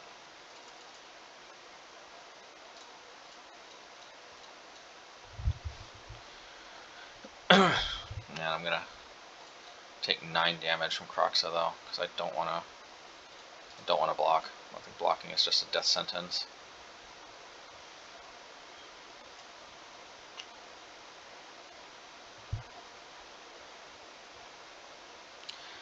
Could have tried to equip the mortar pod, actually. Yeah, I should have. What difference would it make? Alrighty. Well, I mean, what am I supposed to do? If I hold on to a removal spell, they discard it, I just no draw another one. Sometimes that's just the way it goes, I guess.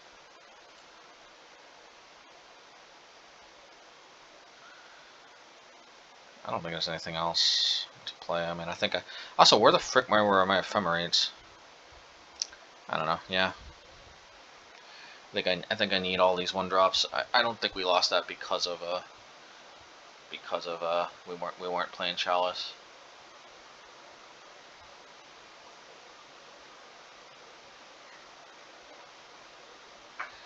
Alrighty.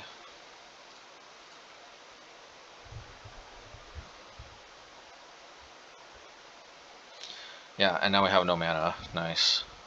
Now we have even less mana. Nice.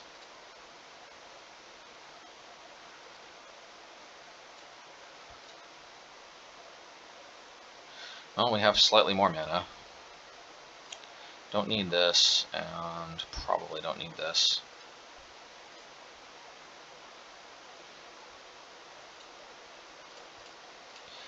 I may want to try to defend the Stoneforge, but I got a good feeling that they're just going to discard it anyway.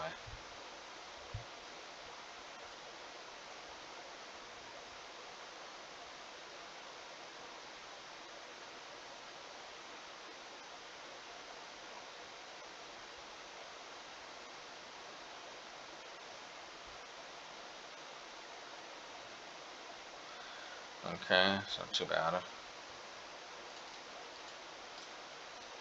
I mean, we got Solitude, Path, Wall of Omens. There's a lot of good draws. I still want to wait until next turn to when we can hopefully. I guess maybe I should. No, I'm not going to crack Relic. Relic is too good in the late game. Just have to hope to dodge.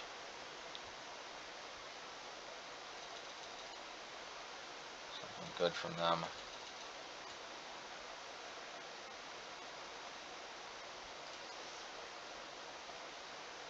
Yeah, they can't exactly make the most use of that, but unfortunately they have Ephemerate on their radar now.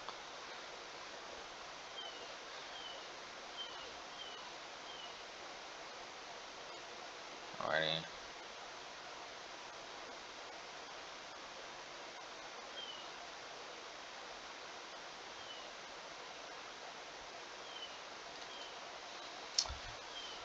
I think they got way too sneaky playing Ragavan first. If they were holding on to Thoughtseize, they should have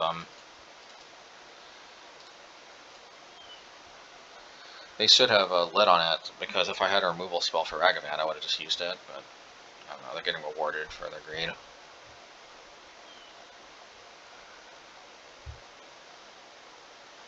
Well, they're mana screwed. You know what? I don't like doing this, but yeah, I think that's necessary.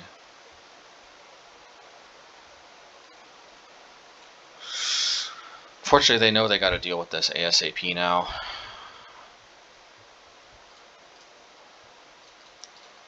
Unfortunately, Dragon Race Channeler has a very good chance of getting them back into the game.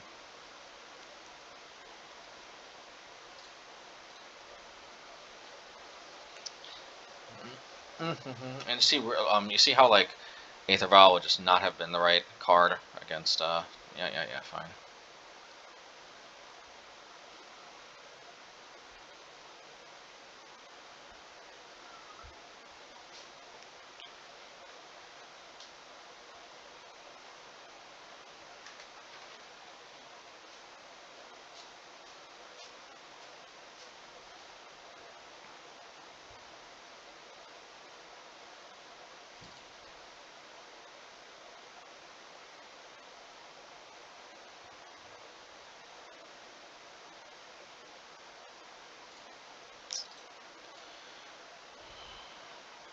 Guess I'm drawing the wrong half of my deck.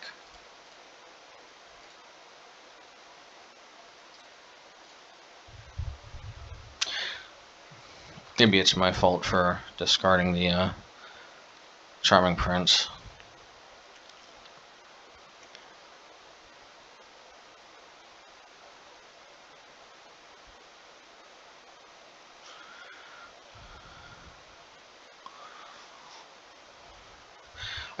I have so much removal on this deck, but obviously I'm mold to 5, so I guess maybe we should pat ourselves on the back for doing as well as we are. Doesn't feel like a particularly good pat though.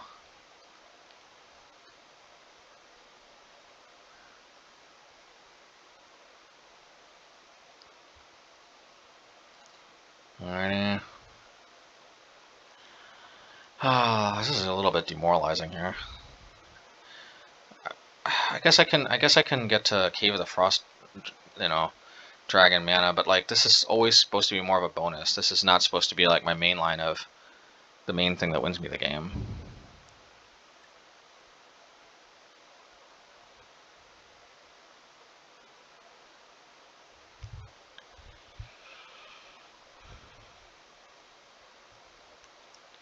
Well, getting a little bit hasty.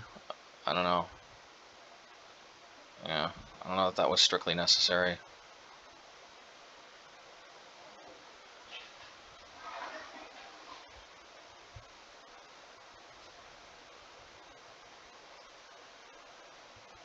Why did I just put Luris to hand? I guess they really wanted to get Delirium. Sometimes it's just not happening. We've been there. At least I don't have Mishra's Bauble for constant recursion either. Alright, well. I think unfortunately I just have to cycle it, I think, because if I draw like Prismatic Ending, I gotta use it. Which, by the way, I have no special lands for that either. So I can't hit Luris with it. But at least if I hit this, they can't recur it. Well, there's a special land. Oh, a little bit demoralizing, not gonna lie.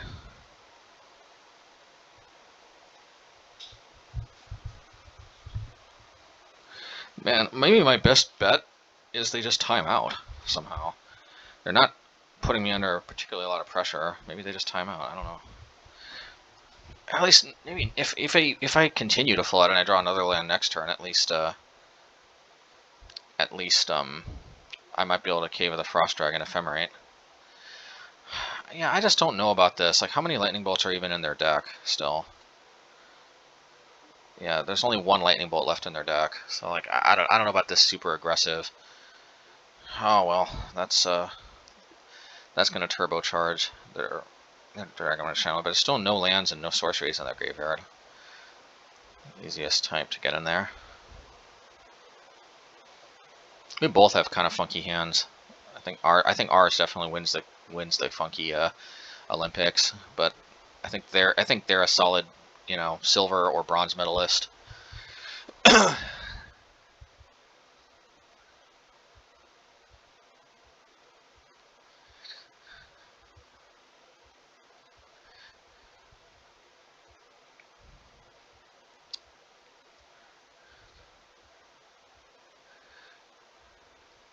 Well, and also the Mishra's Bauble definitely unfunked their hand quite a bit. And what, they're also, is it just me or are they playing kind of funky too? Why not play Luris? Oh, because they think we're holding a removal spell, I guess. Yeah, that's what they're doing. They think we're holding a removal spell. Ha ha ha, silly you got. Oh, wait, what happened to the Luris? Oh, they didn't put up their hand light yet. Okay, I guess that explains certain things. The pro white for Turok is a little bit of an issue. I'm not going to sugarcoat it.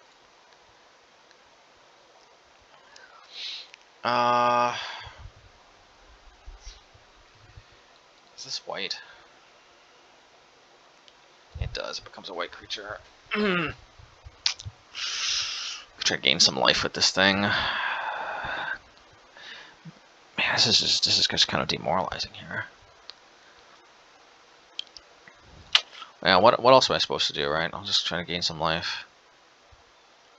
When I'm this low, I mean, that's when gaining life is at its best. Obviously, if they turn on Delirium, which all they need to do is draw a fetch land. Wait, they have a card in their hand? When did that happen?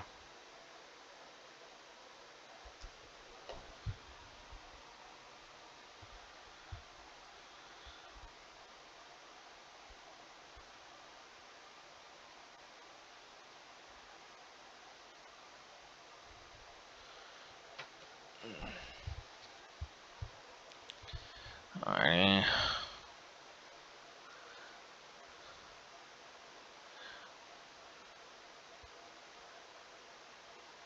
Oh, because of the Mistress Bauble, that's it. Alright, Laris time. Oh, not yet.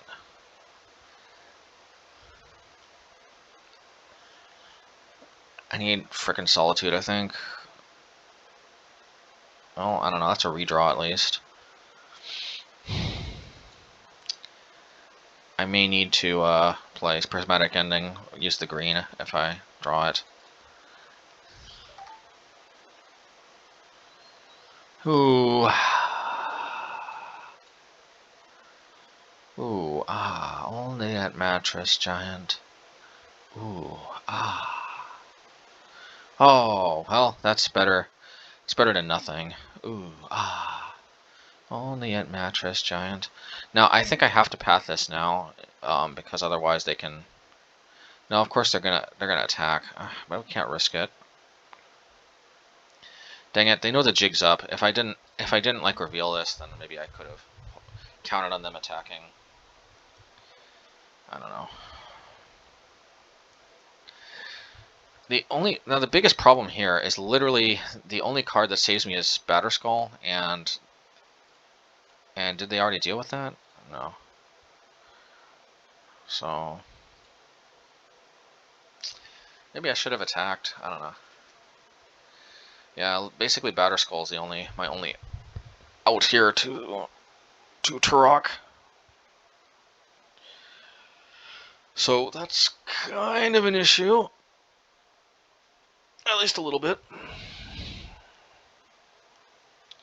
I don't even have 7 mana for Stoneforge into Batterskull, or for Kaldra if I rip it off the top. So it's kind of Batterskull or bust.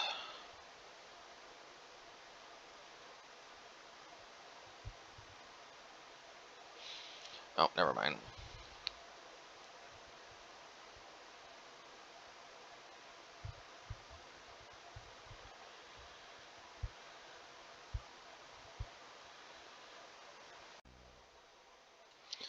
Alright, match 4.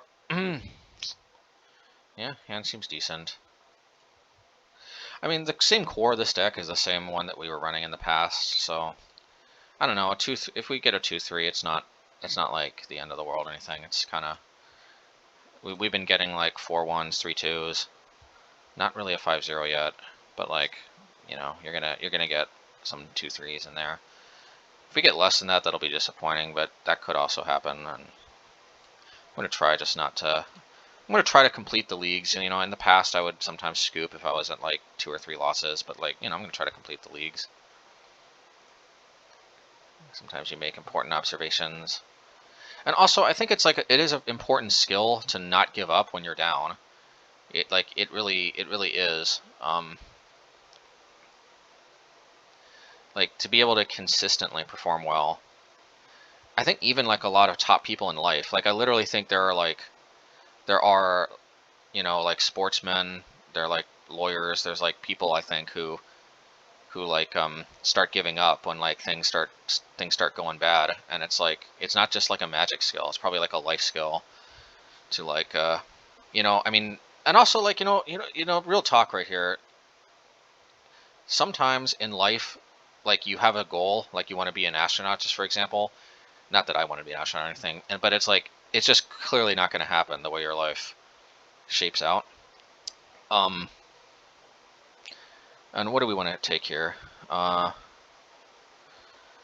Believe it or not, I think Arbor Elf, because I think that's higher upside to them. We lost 1 life, but whoop-de-doo. Anyway, yeah, like I think it really is an important life skill to not give up when things are down. I mean, there's literally people who like, maybe I shouldn't say it, but there are people who like literally give up in like the biggest way possible when things are down, you know. And like obviously it's totally, it seems like not comparable at all, and it probably isn't in a way, but like at the same time, I guess there's other ways in life. We just really sometimes give up when like things aren't going well, and it's really an important skill to still still, you know, try to do our best. Because real talk here, like, sometimes your goals in life are not going to happen. Sometimes you're going to die without ever achieving your goal. And you know what? That doesn't mean just give up on life, you know,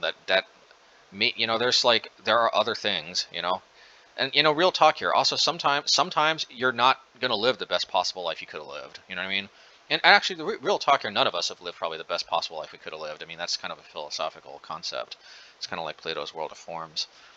So, like, yeah, if you think about it, what's the difference between like some CEO or something who's got like, you know, who's like a billionaire, and like you in that sense? I mean, I guarantee you that that billionaire didn't live his best possible life either. I mean, yeah, like, he's lived a better life than probably most people, but he definitely did not live the best possible life he could have, or she could have. So, like, I mean, if you think about it, if we all just give up because we don't live the best possible life we could have lived, then, like, even that CEO billionaire guy should just give up. But if you think about it, isn't it kind of irrational to be like down that we are not living as good a life as somebody else? Like, the only thing that really matters is that we're living we're living a good life by our standards, not necessarily by other people's standards. So, like, the only thing that would make sense to feel down about is not living the best possible life we could live. But since nobody ever will ever 100% live the best possible life they will have, and since there's no clear dividing line between when we should feel bad and once we reach a certain percentage point or something, maybe the only logical explanation is we should just not feel bad that we're not living the best possible life, and just continue trying to do our best. I don't know, maybe this is just some crazy talk when I'm, you know, after I go 3-0, I mean 0-3, but maybe I'm onto something though with this line of thought. I don't know. Let me know what you guys think. Anyway, back to the game at hand. Let's see here. I wonder if thinking this way actually might make me feel better. Anyway, it'll be interesting. Maybe I'll try to empirically test that and just try to meditate on that idea that the only way that it really makes sense, it would only make sense if we were to feel down about anything, to feel down about us not living the best possible life we could have lived. But since nobody can ever live the best possible life they could have lived, then maybe logically it doesn't make sense for us to ever feel down I mean, not about anything, but I guess about not being where we want to be, I guess, in our life. You know, I don't know. Maybe I really am onto something with this. I don't know. Whatever. Let's get back to the game. I don't want to harp on this too long for those who aren't interested in this at all. But it's literally just something that I literally just thought of right now.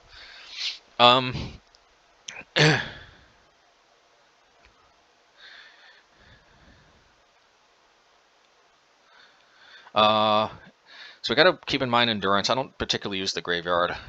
Genesis Hydra, I don't know what this does. When you cast the spell, reveal the top X cards of your library. You may put a non-land permanent card with mana value X or less from among them onto the battlefield.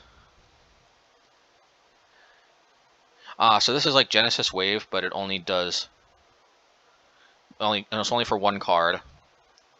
Okay, cool.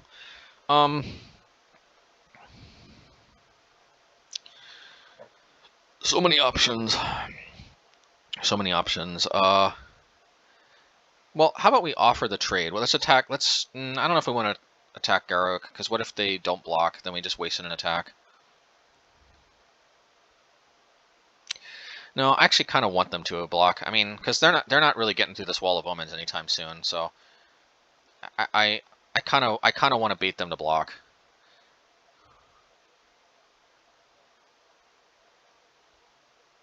Yep.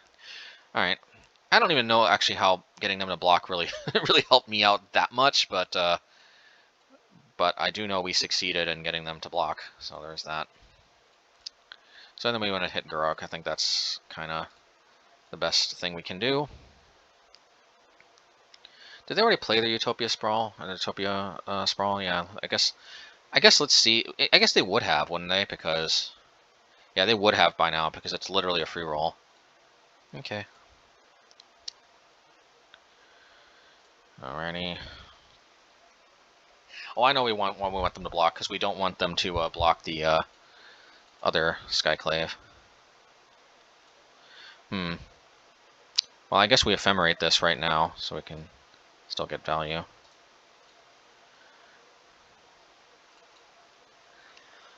Yeah, and now we can.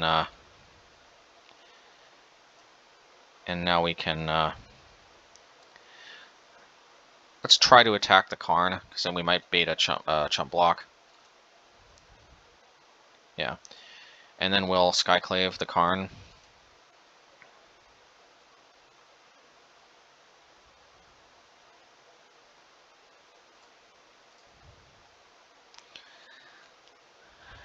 And then we will Stoneforge Mystic, and then hopefully, oops, and then hopefully we will have used all our comes into play tapped abilities. I may seriously want this Sword of Fire and Ice, because that seriously helps us pull ahead, but I'm also seriously at Kaldra mana. Real talk. So I guess Kaldra it is.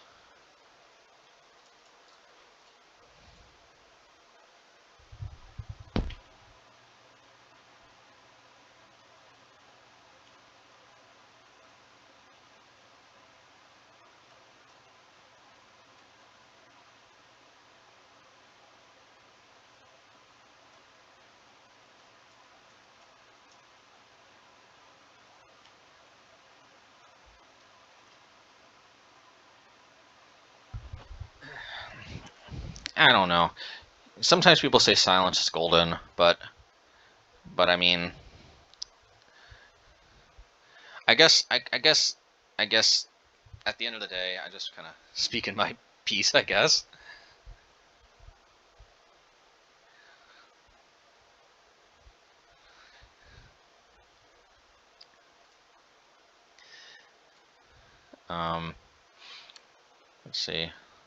Let's see. I guess we want to do this. Yeah, so I'm gonna take that LOL as a good LOL. Like, sometimes getting a laugh out of life is the best you can do, and not in the Joker kind of way. Not even close. Oh yeah. Actually, I got the path, so I guess it's fine. The upshot is they don't get the graveyard ability. The problem is they're gonna have a better Genesis Hydra.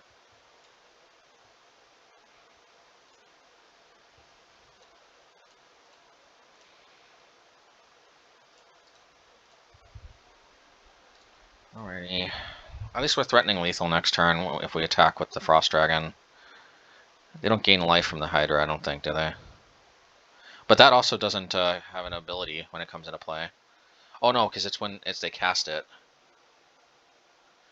It may put a non-land permanent. Non-land permanent with permanent, so they can put Toski. Or Garuk, or Karn.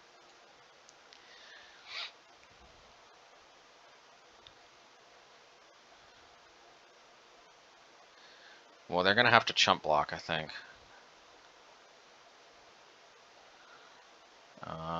Why didn't they... Oh, okay, so they got a snaring bridge. Well, we got ways around that. Okay, I think we got this. Okay. I think we have this because... No, actually, we don't have this. No, we do. 5, 6, 7, 8. Yeah, we do. Wait, no, we don't. Because this will give them a 4/4.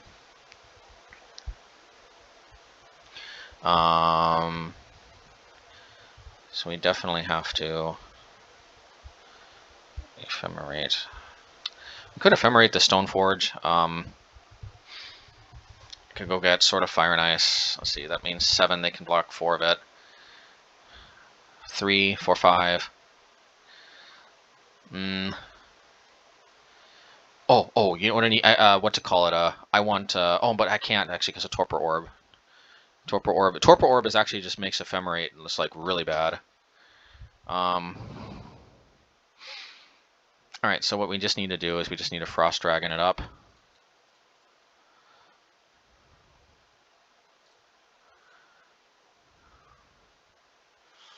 Attack them, attack Karn. Because this doesn't reach, does it? No. I would attack both, but they just block the Phyrexian Hydra, survive, and then Karn lives, and we can't have that.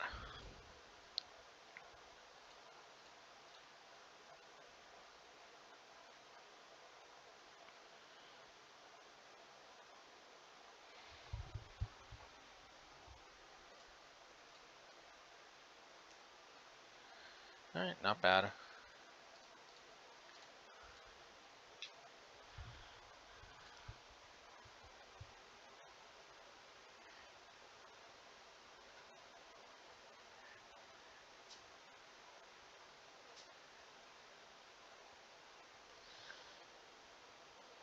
Wait a minute. Oh, this is 7/7 for this turn, I guess.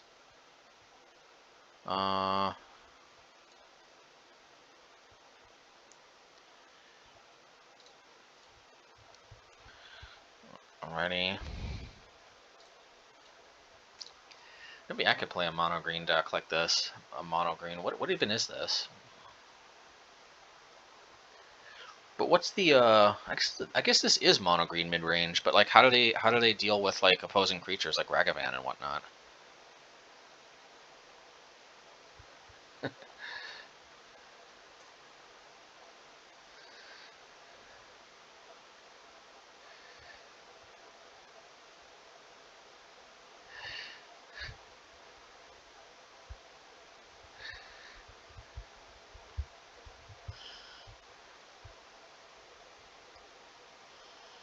Oh, Walking Ballista.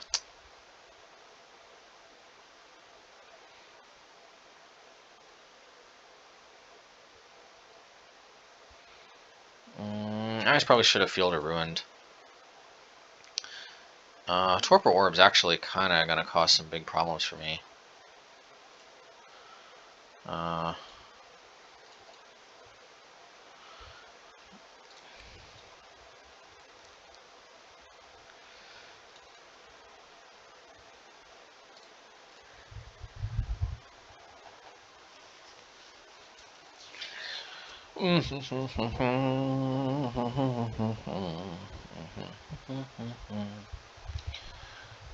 Alright, well, then they got a win con with Walking Ballista. Well, I can't pump it up this turn, but, you know, hey. Let's see here. Man, this is a little bit, it's a little bit disheartening. Oh, there we go.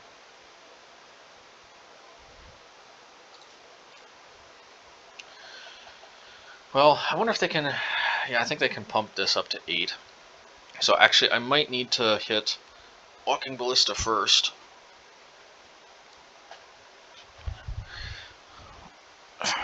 Ideally, I want to angle Walking Ballista.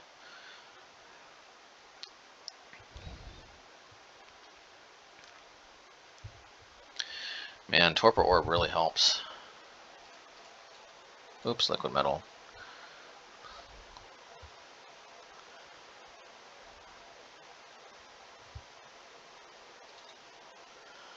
Alrighty. Man, all these cards that don't draw cards because of Torpor Orb.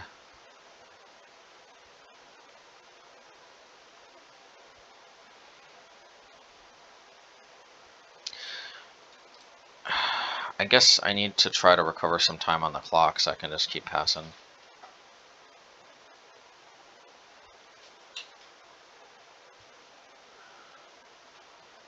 See, I guess they shouldn't have given up because, and I guess if you think about it, at least playing on, even if I lose, helps this player feel better. So if I play on, does that just mean that there's a net positive increase of happiness as long as I don't feel down? I wonder. Well, you know, oh, I can only go for 3. I can only go for 3, but going for 3 means going for Engineering Bridge.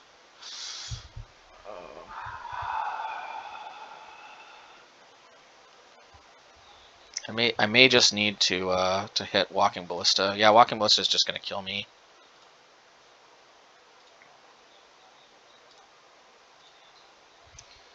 Just gonna kill me.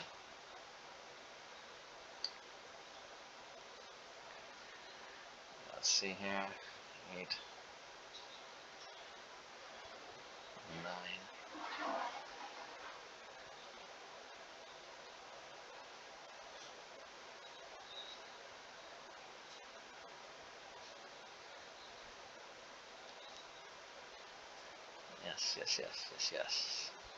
Yes. Maybe I should have held these Wall of Omens, but they'll come in handy if for some reason they end up destroying their own ensnaring bridge. The problem is they can actually pick off my cave. So let's see. If they pick off my cave, I have 1, 2, 3. Well, I guess they can't rule out that we have burn somehow. But that also helps, yeah, the prismatic ending hit the ensnaring bridge. But maybe I can still hit. Maybe I can still hit ensnaring bridge with a Skyclave Apparition. This is kind of an issue here. We rely so much on like these blink effects to get full value out of our stuff. So it's a little bit problematic.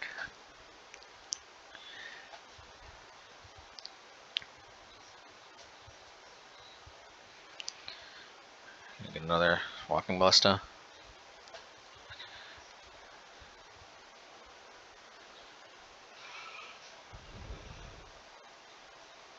Well, I guess Relic's not the worst possible thing they could wish for.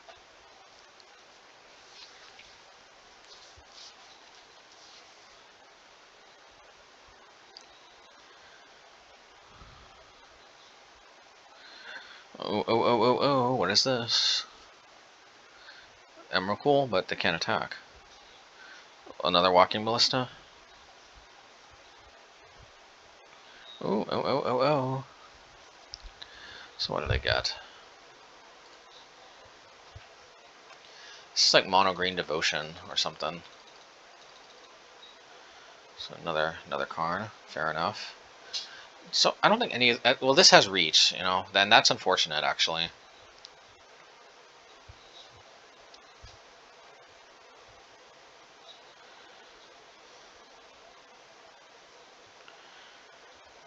But maybe we can. You know, but actually pathing this is actually maybe the first step to actually doing something.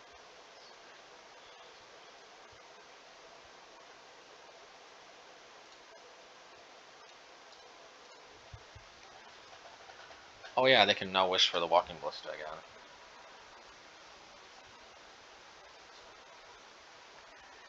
Well, does this outright kill me though? That is the question. But it does prevent me from Cave of the Frost Dragon though, attacking.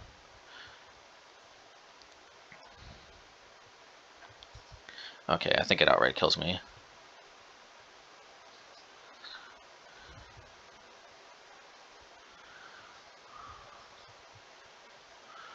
Just barely.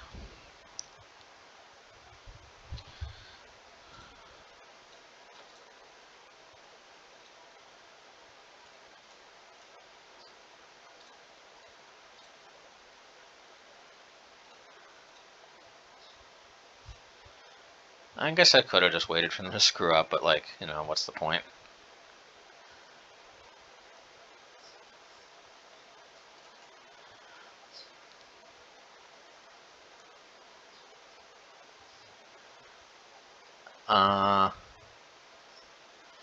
I guess we play Chalice? No. I guess we play Thalia? No. Yeah, all these cards seem pretty good. You know what it is? I just didn't draw them in the right order that I needed them.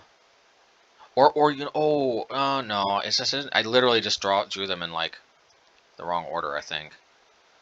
Yeah, all of these cards I think actually are what we need in this particular matchup. They just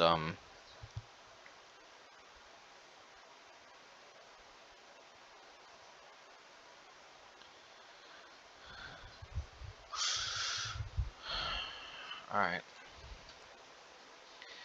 Oh man. Well, I guess we can build up to Chalice on 2 for Wall of Omens.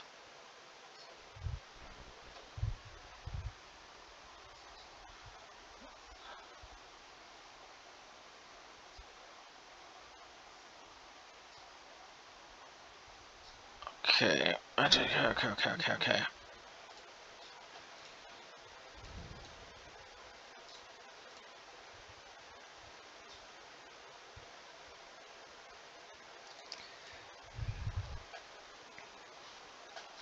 Yeah, Archon could also help with more flying, so maybe there's that.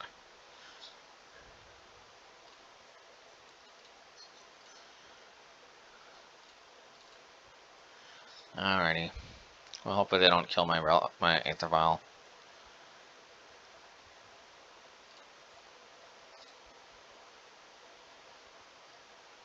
What on earth is this?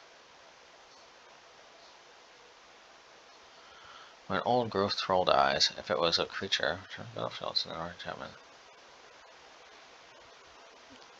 Enchant Forest.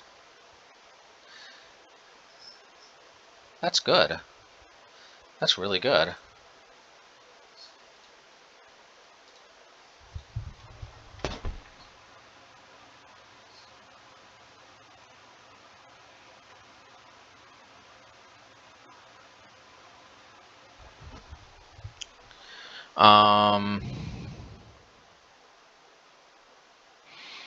If I draw like Ephemerate, then maybe I'd want to.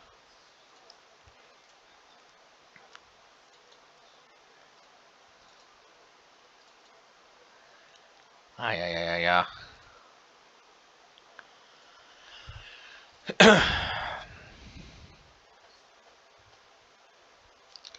I could path it, but I could also just take the hit.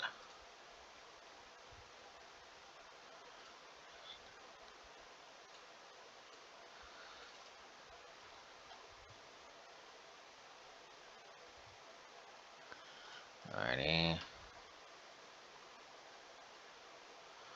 Garuk. Okay.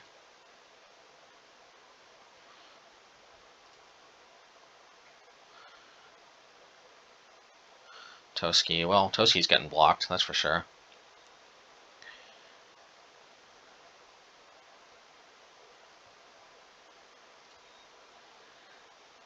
Yeah. Alrighty. I guess I have to path this, don't I? Yeah, I don't even know. I don't. Yeah, plus I've got Toski still as a good target, so might as well, I guess. Now I think I have to keep Aether Vial on 2 for now.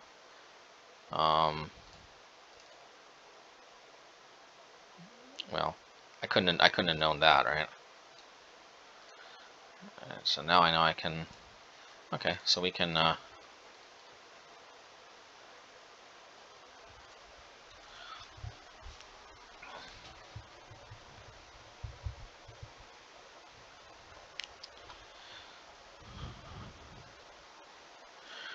right, that kind of is what it is.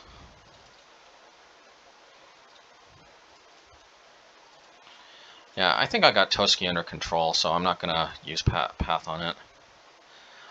If I've learned one thing about path, it's that you really want to be sparing with it.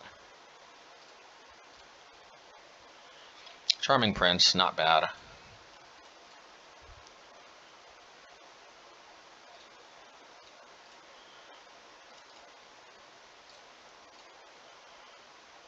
Okay.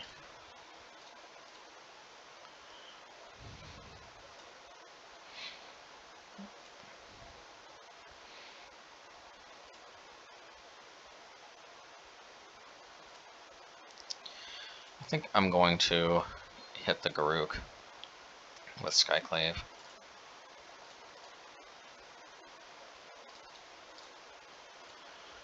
Alright, I can also play Solitude, but I think I'm going to try to go up to 5.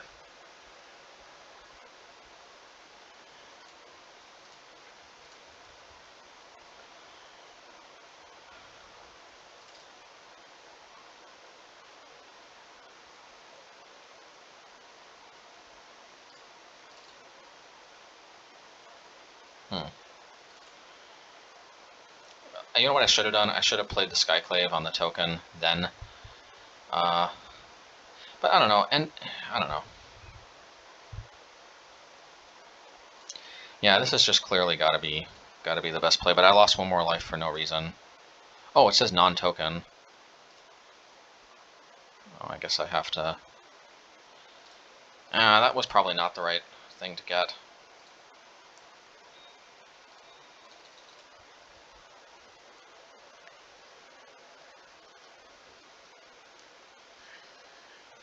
I don't know, because I'm just worried about them giving it evasion somehow. Alrighty. That's going to be a little bit of an issue.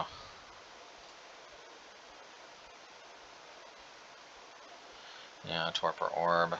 That's definitely going to cause problems.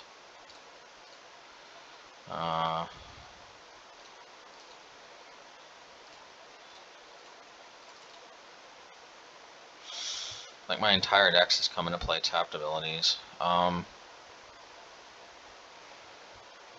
Oh, I should have solituded in response to that. I should have solituded. Well, you know what I can do at least? I can at least path and at least. Oh, you know what I can do though? I should have played Solitude. I could have also just played Solitude and had it come into play. Well, anyway, let's do this. I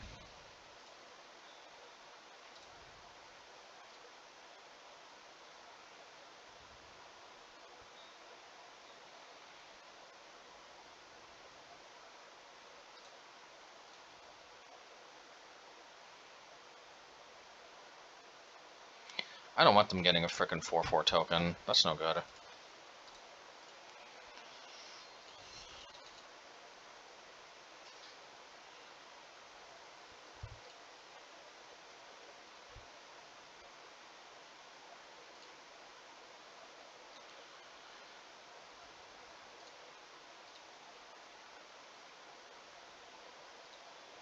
Oh yeah, it's legendary too. I should have taken the endurance.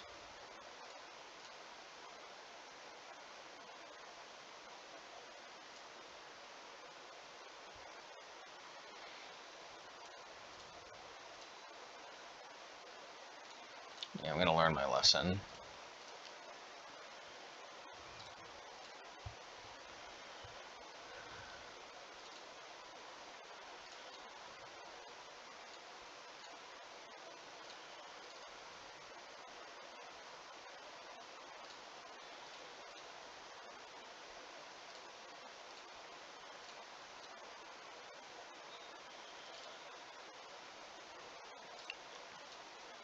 It's not exactly what I was hoping for, but man, Toski is gonna be a problem.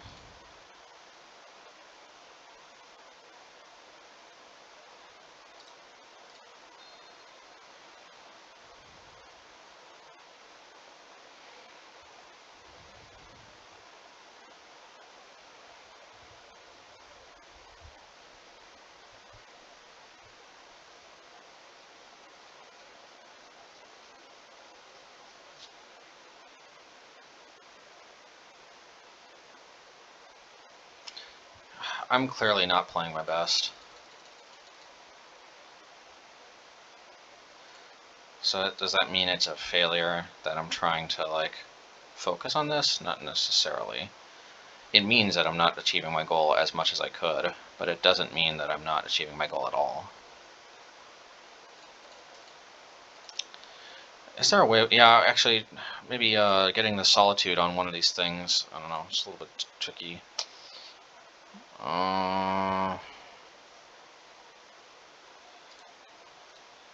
Yeah, this is it. Alright, bonus match 5. There's actually literally nobody accepting a game in the leagues when you're 0-4 apparently. I really haven't gone 0-4 very often. So I'll just do a 2-man to finish this league out. Yeah, and I'll keep. That last hand didn't have any mana. I don't know that I'm necessarily ready to completely scrap the deck. What am I kidding? Of course you don't just scrap the deck when something like this happens. But, you know, I do think I want at least the Archon of Emeria in the sideboard instead of the Thalia. At least that could have probably won the Living End game. And maybe the control game, because we could have played multiple of them. You know, so we wouldn't have gotten choked on only being able to play one Thalia.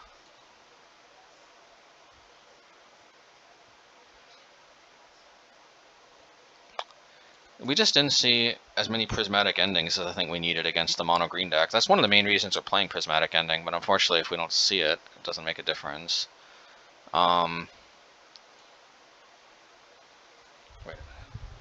Wait a minute, I haven't been keeping track.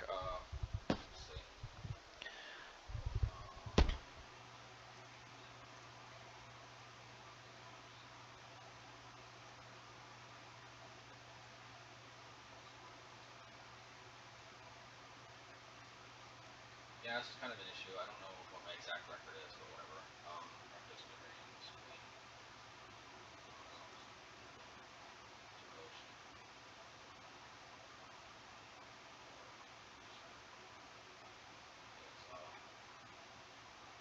It's so long.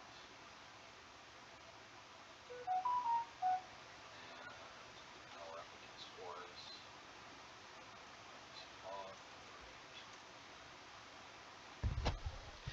Okay, so yeah, I kind of wasn't keeping track of my my games, you know. I guess that's how it goes. Man, Ephemerate, man, I can't let them untap with this, which is kind of an issue because I have to card disadvantage myself. But remember, Path to Exile is card disadvantage anyway. Sometimes you got to do what you got to do.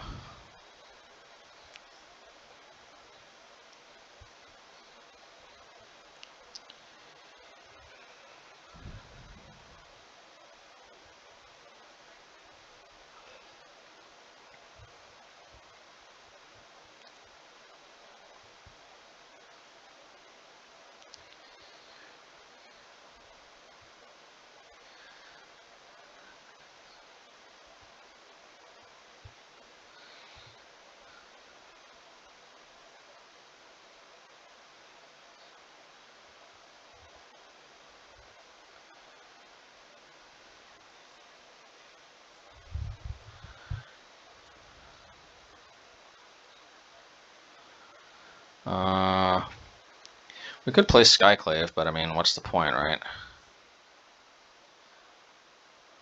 This, yeah, I'd rather, this doesn't give protection from white, so I'd rather just hit whatever they're equipping. That could be a totally wrong way of thinking about it, but it makes sense to me.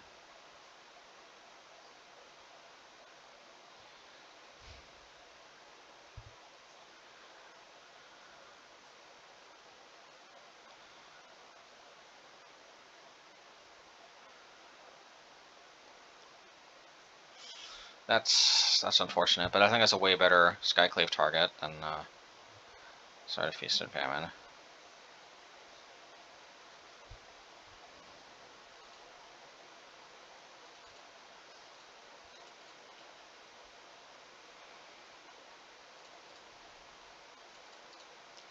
I don't really have actually anything much that they can actually.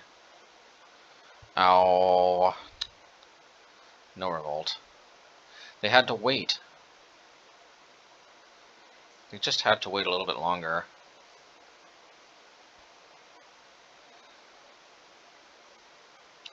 But even if they did revolt, they wouldn't have got the token if they responded, so maybe just played that a little bit too early.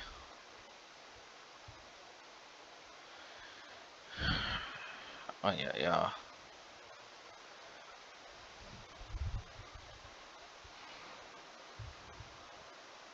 Yeah, and unfortunately they don't get a token. Oh, they do. That's... Oh, yeah, they still get a token, of course. Alright, let's just do this.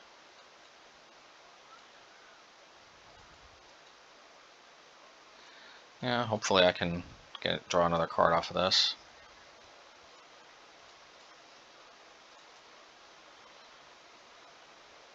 Another Fatal Push.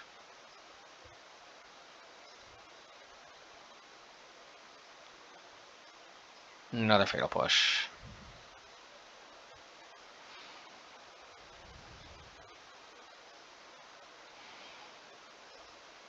Alright, well, I've got to block the Feast and Famine.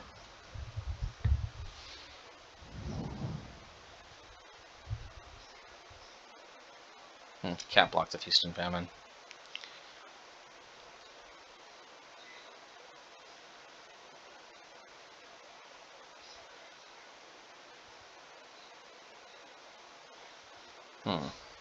Alright, well, we're in a little bit of a hot seat. I wonder what card we'll discard. I think we'll choose that.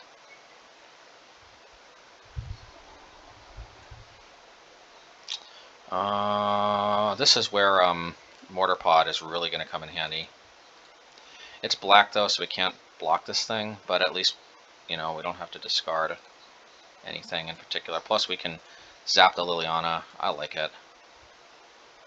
Yeah, unfortunately it has protection from black, so yeah. I think we can take another hit.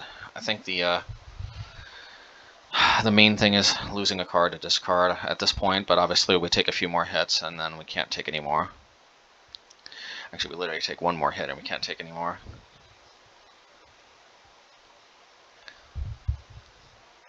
Prismatic ending on the token could be good.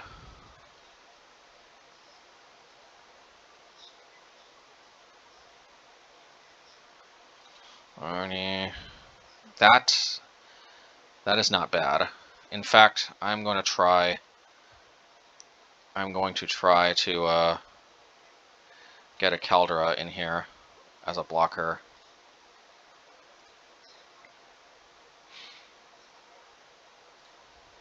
This is risky if they draw like a Fatal Push or something, but well, because Fatal Push doesn't work on the Caldera.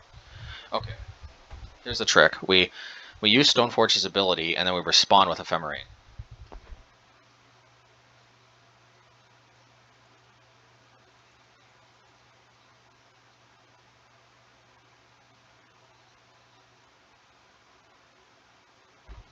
Okay, I tapped my mana wrong, but as long as you hold control, then this will go into my hand, and then we can Caldera it, hopefully. Alrighty.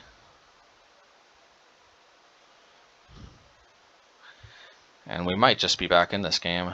But I guess it's got protection from black, so actually that's a problem. But at least we baited out a Thoughtseize, but yeah.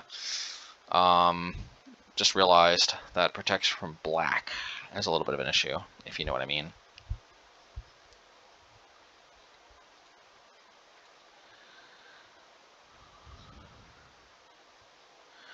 I think they forgot that it has protection from black.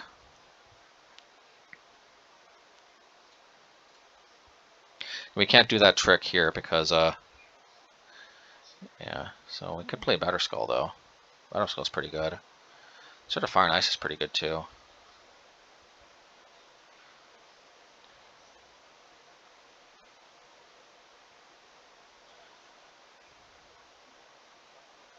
I think we need Batterskull. We're going to try to play Batterskull, equipping on the Caldera. And we just want to play around them, yeah.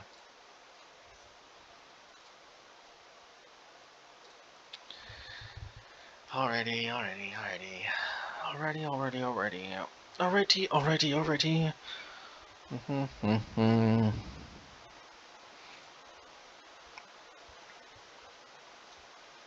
Now, I have to equip to this, I think, but a Caldera token equipped with a Batterskull seems very threatening to me. Let's see if they caught on now that has protected from black and it can block. Okay, but either way, this was a pretty good position. See, this time we came around. Man, we could have just given up here too, but you know. Alrighty.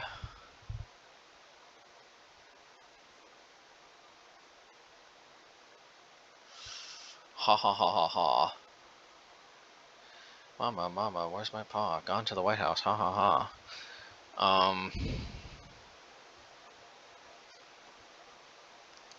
This is kind of your standard mid-rangey type deck. Manriki Gusari for sure. Oh, I should have had Body and Mind in the deck that last game. I don't know, that would have made a difference, but I could have at least broken through the green board stall against the, yeah. Sometimes you just don't think clearly. Let's see.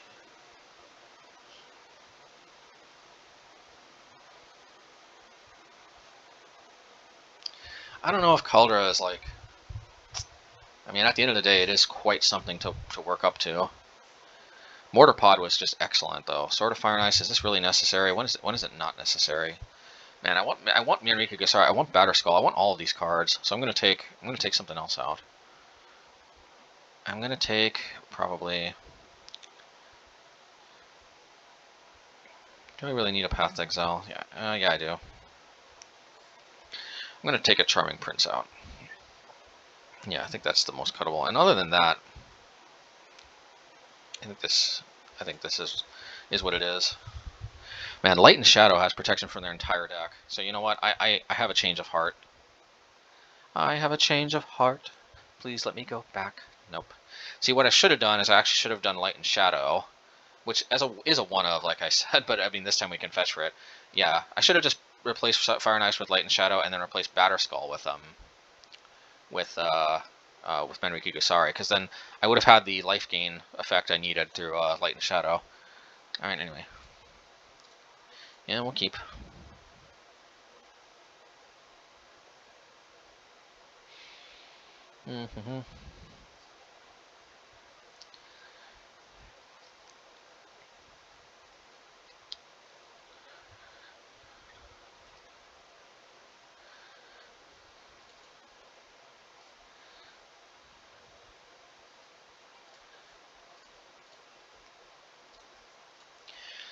Alrighty.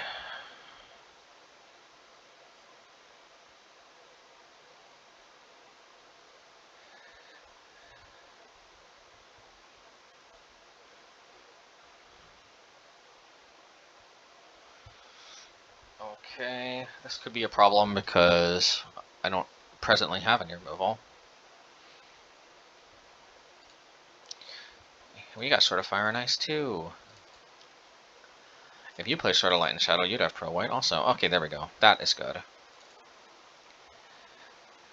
I think we got to do this now. It sucks because they get to use the thing immediately, but if they have Batterskull or Caldra, then obviously that's a big no-no. I guess if it's Caldra, we could just path it, though. It's probably better, but if it's Batterskull, that's a big problem.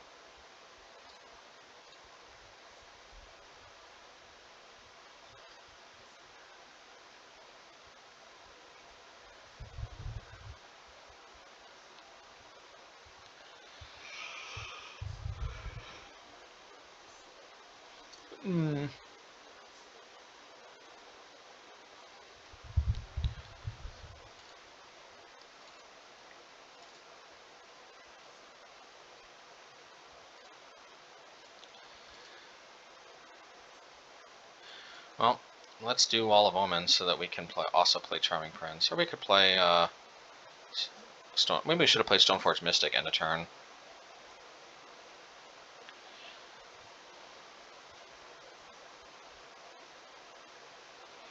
Yeah, let's play Stoneforge Mystic, actually, and then try to Charming Prince it.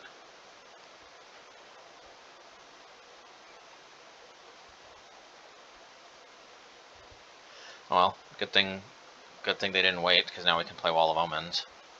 Otherwise we were going to try to blink it. Although maybe we wouldn't have, actually. Now, we definitely should have played that in a turn, but I don't know. Yeah, let's get Manrika Gusari in here. Let's get Manrika Gusari in our lives. Now, we were definitely going to try to blink the Stoneforge. Which, actually, we should have played the Stoneforge and held up the Aether Vial to protect it with Charming Prince. Actually, that could have been a blowout. Whatever. Whatever. I'm not sure how they overcome the Manrika Gusari, which we can equip to the Wall of Omens, too.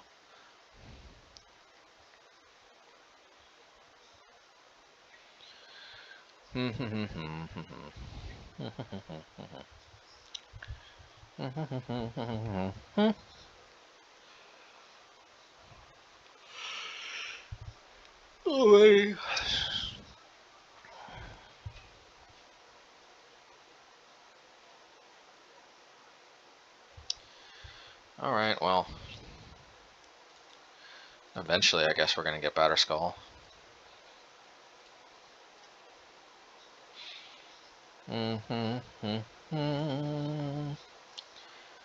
No point in playing either of these, so I guess I'll just play Manrika Gusari and equip. But then there's also the Castle Lochthwain, which maybe we want to get rid of. Maybe we'll get rid of their Castle Lochthwain. At end of their turn, I guess.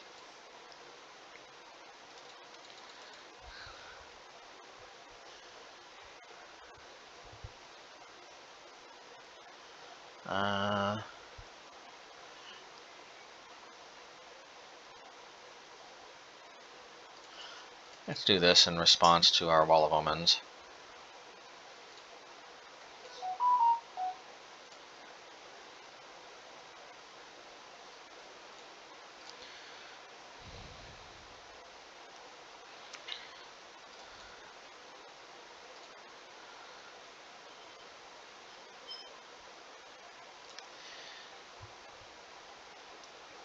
Yeah, they'll probably take Manriki Gusari. But then I also have Skyclave Apparition at least. Okay.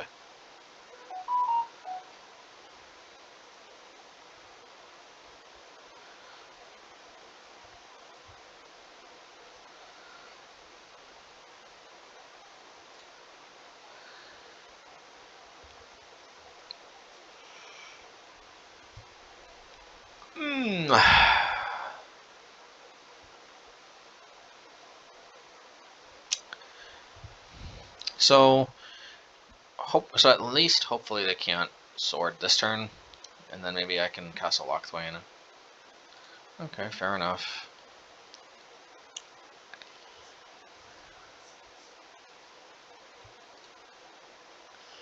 Still gonna try to hold Skyclave.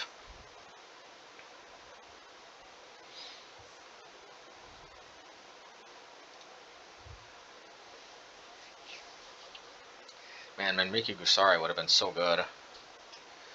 Just didn't want to lose out to Castle Lochthwain.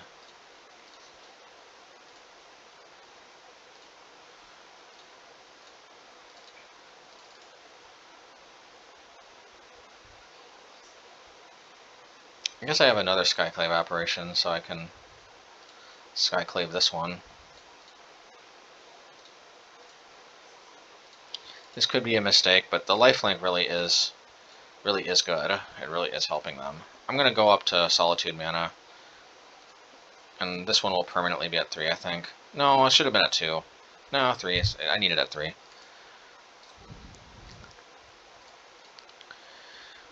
I do, however, need to try to race, so that is why I put the Skyclave out there.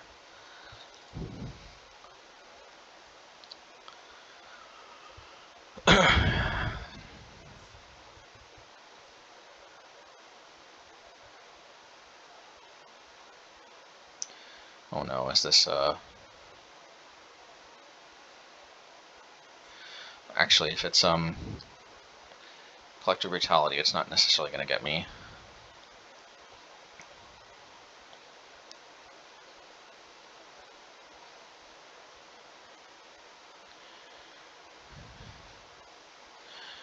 Damn! Yeah, I guess...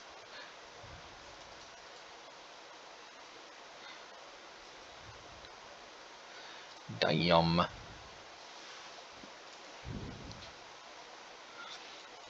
Alright. Always no yes. Oh man, sometimes this happens. But this is so important to mitigating flood though. And this is pretty rare that this happens. And we still may end up coming out ahead just from having this. No.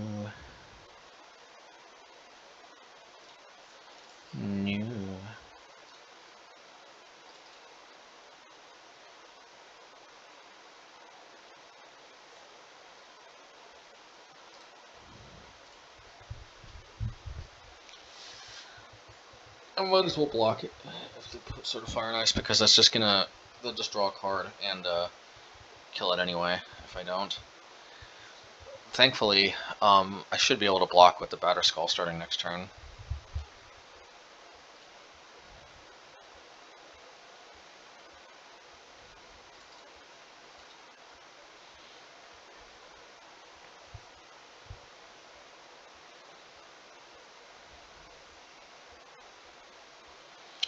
Alrighty. Well, Batterskull, here we come. Oh, and there's the Solitude that I ticked up for. Alright, let's just do, yeah, that, and that.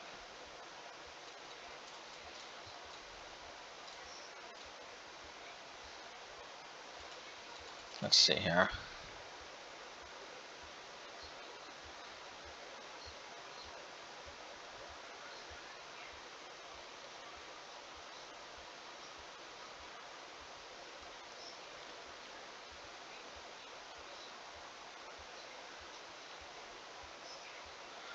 Kaya's Guile. Yeah, that's fine.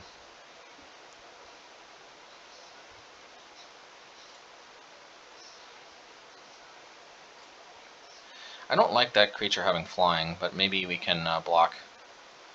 Maybe we can block it with cave, whatever it's called, with the dragon cave. I don't want them drawing a card. I just don't.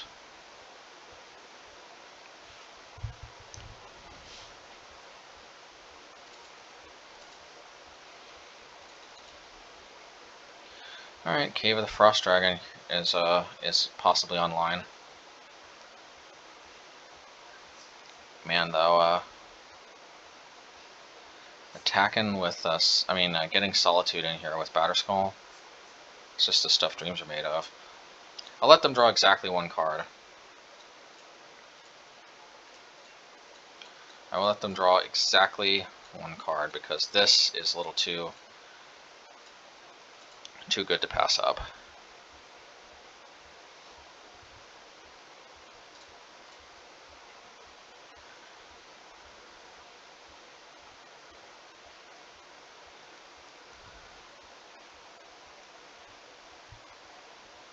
Ah, dang it.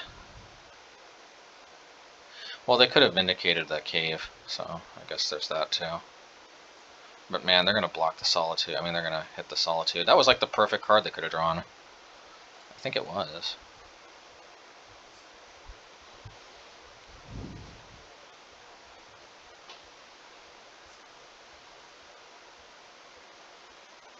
Either way, Vindicate would have been perfect. If I took the other line, they would have just hit the Frost Dragon, and then would have killed the Solitude anyway. At least it still would have had Batterskull, though, but you know. 1, 2, 3, 4, 5. Yeah, I can't let them draw another card. Hopefully they forget that Cave is flying, or that I even have it. Hopefully they didn't draw another removal spell. So they just literally have everything they need. Well, either they did or they didn't see it. Hopefully they didn't see it. Fatal Push or us.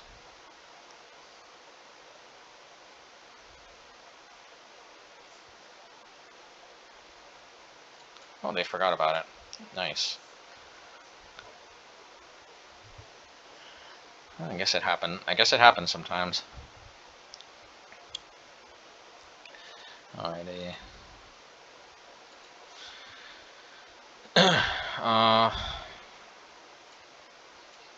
Let's do this.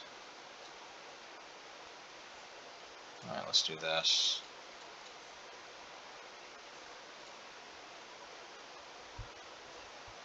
We can have our own sort of Fire and Ice. How does that sound? I want Caldera. We can path our own creature if they try to kill it. And then either way, we can hopefully play Caldera next turn.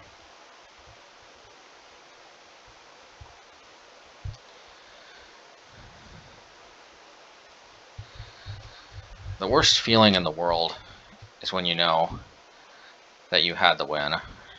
You had the win in life or in the game, but you just let it slip through. But it doesn't have to be that way, maybe, because again, it always could have been better. Alright, we'll path it.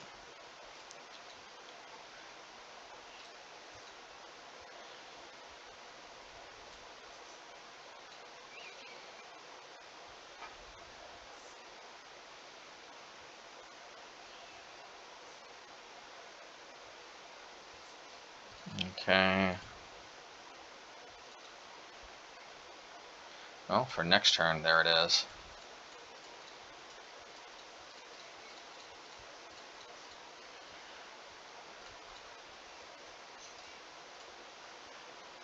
Let's see, next turn's 5 plus 8 is 13.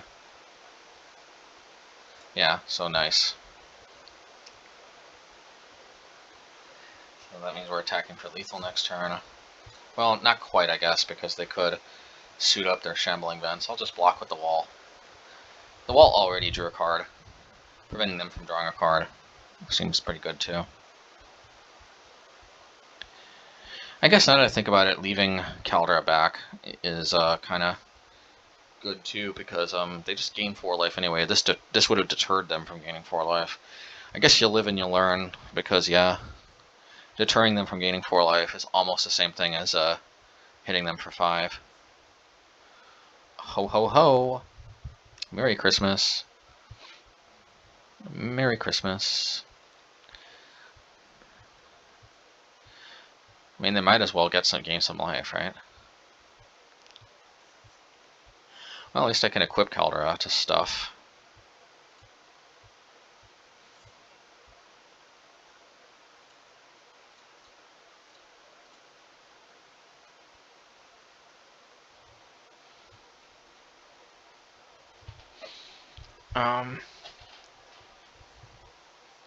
I could get rid of Kaya while I can. Yeah, but then this thing will also hit me. But again, I can just block pretty easy. Just we can use that for black, so. Alright, so anyway, we shall get rid of Kaya. There's definitely some advantage to be had there. Alrighty. Hopefully I don't discard my Sword of Fire and Ice. That would suck. I do like just getting Kaya off the table, though. Attacking a Planeswalker is the best way to mitigate its card advantage.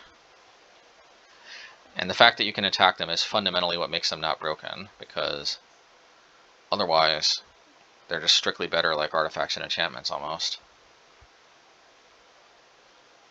Not bad, not bad. Hardy, har.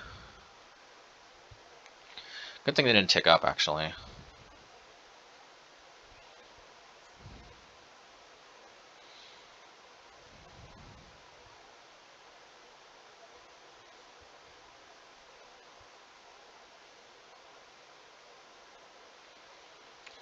Okay.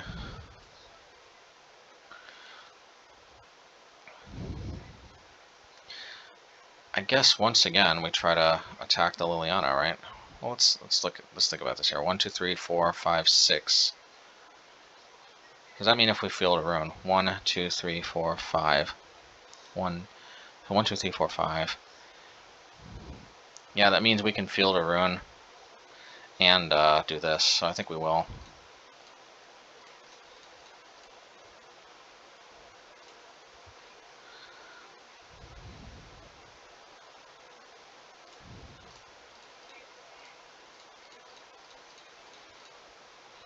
I guess we could have done that last turn even, maybe. But what difference does it really make?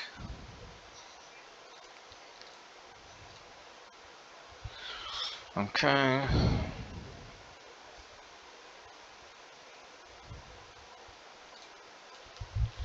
They're fighting the good fight. Can't take that away from them. No, my sword. Okay. Okay, that's good actually. That's good. I need something to equip Caldera too. Wait, what are they doing? They don't have a creature in play. Yeah, I Field of Ruined it. Let's do this. Just in case I draw. Okay. Let's do this.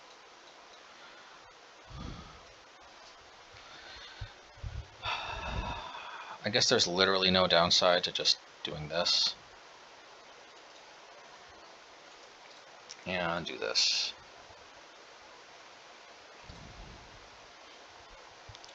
Maybe I have to path the Bitter Blossom token, we'll see.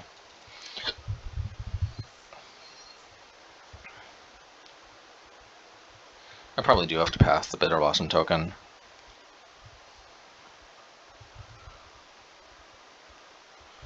I think I have enough mana to both, yeah, play this and equip, which is pretty good.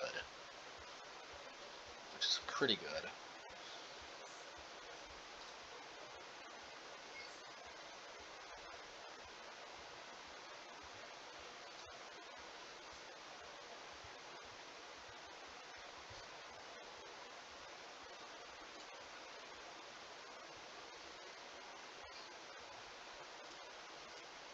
Alrighty.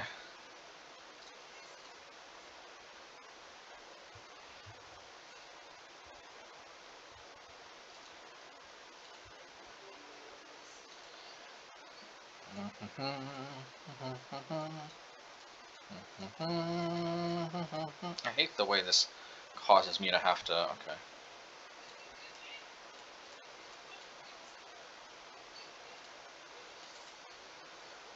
I think that's GG.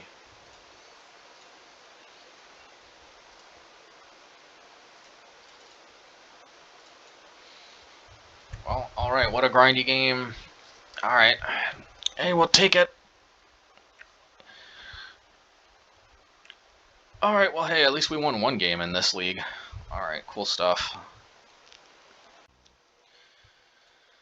Well, post-league wrap-up. Well, you know, I don't know if I should call this a 1-4 or a 0-4 drop with a 2-man, but the end result is it's been a while since we've just lost our whole league value. When we even try to play it out. I may really try to follow this philosophy though of trying to discipline myself to play it out.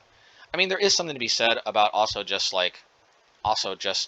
scrapping your losses and trying again, with something different or something like that, or just trying again fresh or something like that. But I just feel like probably people who practice trying not to give up no matter what probably end up doing better overall and probably end up being happier more than anything. Because what does it even mean to do better? Like, you know, I guess I'm getting a little philosophical again, but like, what is our goal actually ultimately? Is it to quote unquote do better or to be happier, right? And here's the thing. Okay, hear me out, because I know some people are like, that's scrub thinking, you know, like, what? Who cares about happiness? Winning is everything. But you know, excuse me for getting a little riled up there, but it's like, I mean, but we all know these people. Some people are like, you know, who cares about fun? And you know, and the thing is, there are some people like this in life too. You know, some people in life are like, I work 80 hours a week, I work 100 hours a week. Yeah, I make 6 figures. I'm better than you. And it's like, do you even like your life? And it's like deep down inside they hate their life. But it's like, you know what I mean? It's like, you know, some people even in their life like just kind of lose track of like, you know, is life really about quote unquote winning, or is it about being happy? I mean, what is winning? Like, can't being happy be winning? Like, I don't know.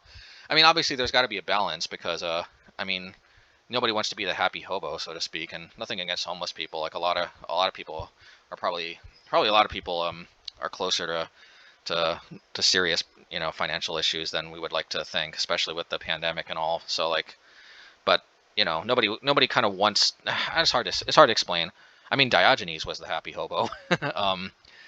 But yeah, but you know, I mean, at the end of the day, you can't have just a society of Diogenes. Diogenes could only survive because of the goodwill of other Athenians that were not like him. So I don't know that he ever actually addressed that kind of issue, that you could never, like, he advocated a lifestyle that ultimately, if everybody followed, nobody could live. You know, like, he could only live his lifestyle because a very small percentage of the Athenian population could live his lifestyle. Anyway, that's neither here nor there. The point is at the end of the day, I guess I don't feel too bad that I tried playing it out. It didn't work out. I think in the past, a lot of times I just drop the leagues when I start dropping too many games in a row, and you know, because it psychologically messes with you, And on top of that, like, historically, I found that when I play it out, I just end up losing the rest of the games anyway. So why not just cut my losses? And of course, we can look at this league as an example of that. Also, for some reason, I just seem to be in a better mood this league, and I thought, I don't know. Hopefully, it still makes for decent content. I mean, of course, I have had.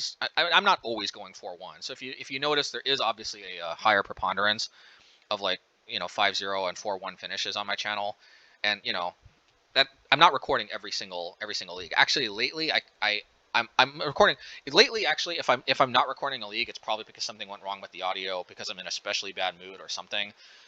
Most of the time when I'm not recording a league lately, it's because of some reason other than the results. So I mean, like, lately, because honestly, I haven't been able to play as much as I have before. So I'm trying to record as many leagues so I don't run out of content.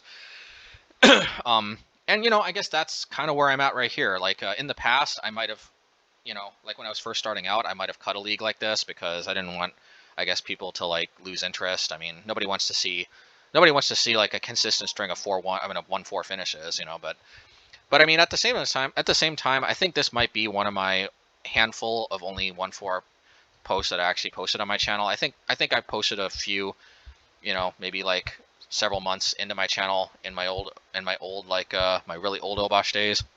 Because again, actually, I still didn't necessarily have like a humongous library back then. Yeah, so actually, maybe in the beginning, now to think about it, in the beginning, maybe I did actually post some worse results a little bit more often because, again, I didn't have as high of a library. But my point is that you're not going to win it every single time, and maybe there's something to be said about just trying to find the silver linings and things, and actually, if you can not be in a bad mood from having some very unfortunate circumstances happen to you, either in Magic or in life, maybe that's an even bigger win than that maybe you can call that a cope all you want, but I don't know. It's weird. For some reason, I don't feel bad right now. I don't know why. And maybe there is something to that kind of perspective that I mentioned a little earlier. Like there's, like, it's literally illogical to be in a way jealous of somebody else.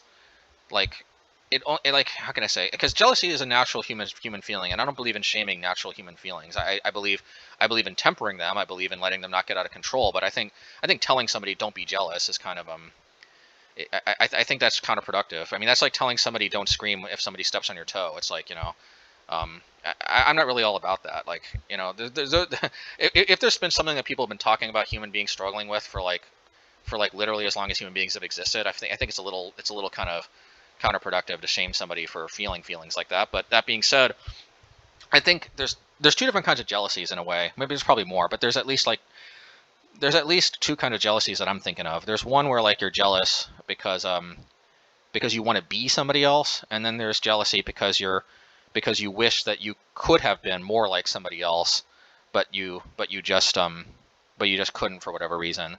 And I think it's what I'm trying to say is it's completely illogical, I think, to be jealous that you can't be somebody else, because what does that even mean? Like, in what possible universe could you be somebody else? Like, how could you ever be anything but you? Like, I mean, to what extent is you being tied up with all of the things that went into, like, to making you in the first place? And I don't know. That's kind of an odd question to answer. Like, could I still have, like, my consciousness but have a totally different body and whatnot? But what's the point anyway? Because, like, what's the point of thinking about that anyway? Because even if that was possible, I mean, first of all, you don't know if that's possible, and second of all, I mean, like, what are you doing? Like, you're kind of wishing that a deity or something, like, would have made you into somebody who you're not.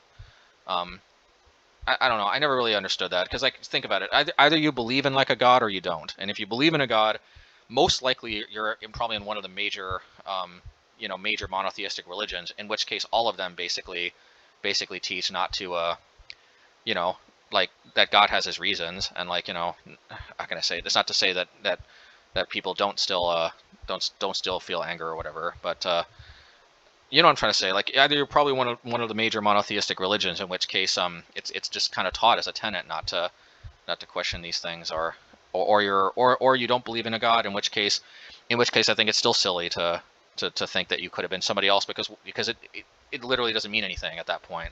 It's almost impossible to conceive of how you could have been somebody else, because it's almost impossible to conceive of like what even makes you you in a way. All you know is you are you. If you don't have any metaphysics beyond like a so-called physicalist or a materialistic type approach, I mean, it is what it is, right? Like you don't know what makes you you. You don't know why you're you and not somebody else. You just know that you are you and not somebody else, and and I guess you just have to call it there. In any case, I mean, and I do know that there's obviously like philosophies of a personality. Like obviously some people say that what makes you you is like the things that happen to you in your life. Personally, no offense, but I think it's just I don't want to call it dumb, but it's just I feel like you don't.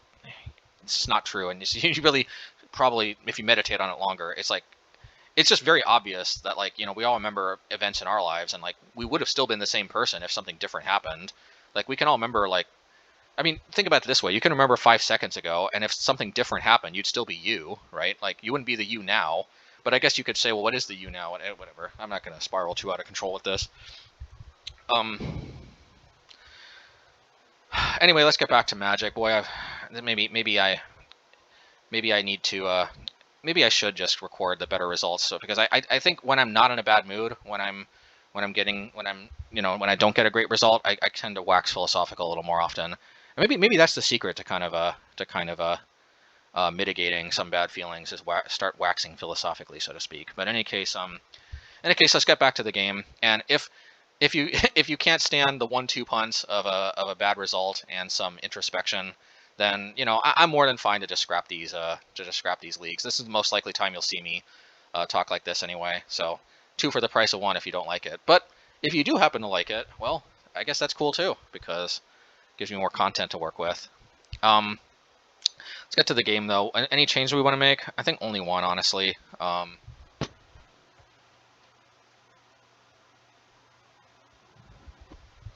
Yeah, honestly, only one. I think only Archon of Emeria really needs to be changed. The reason being is that Thalia was a legend. That became a problem. We didn't cite in Thalia a lot, but when we did, it was legendary, and that actually became a surprising problem.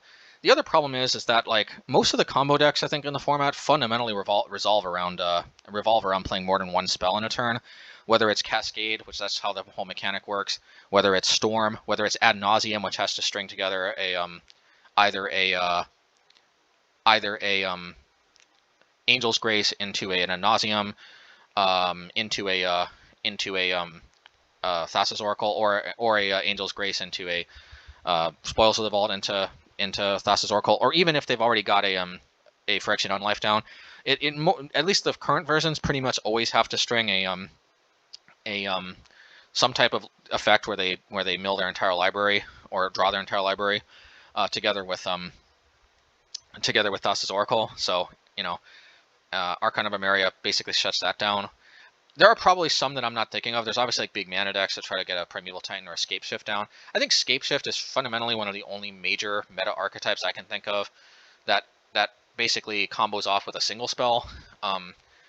I mean, kind of by its very nature and by the very name implies, combo kind of revolves around playing more than one spell. So that means Archon of Emeria is kind of like the hate creature for like combo decks in many ways. And one of the reasons why Thalia was in here in the first place was that we kind of needed to just bide time so the Emeria could come down. But I think the Chalice kind of bides time, to be honest. Like against that Temur Living End deck, like if we had enough time. We got to 3 mana. If we drop the Chalice, they have to, they have to spend their second turn to Foundation Break it, and then that opens us up to playing Archon on turn 3. Even if we're on the draw, or does it? Let me think. We play Chalice. We're on the draw. They play on land. We play on land. We play Chalice. They play on land. They play Foundation Breaker.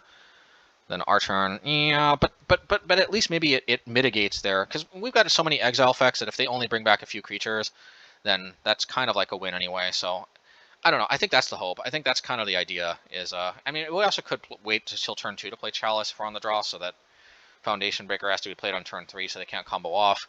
But then they could also just end a turn Brazen Borrower it, or they can hit it with Grief. So I think most of the time you just play out the Chalice immediately anyway. Mostly because you play around Grief, and you play around them drawing more cards into Force Negation. But yeah, it only might have made a difference, if we're going to be honest with ourselves, though, in the blue-white control matchup where we got flooded on Thalias but couldn't play them all. And maybe it would have made a difference in maybe it would have made a difference against the living end deck.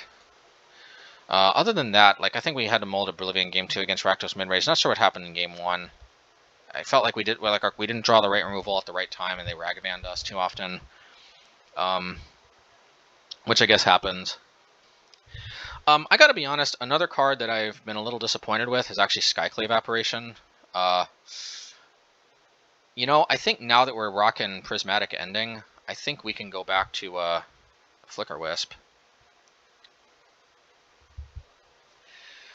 Because, I mean, Flicker Wisp does just synergize with the deck super well if you think about it. It flickers the Wall of Omens, draws a card, flickers Solitude, get an extra creature removal out of it, flickers Charming Prince if you need more life or to scry, flickers Stoneforge for more equipment.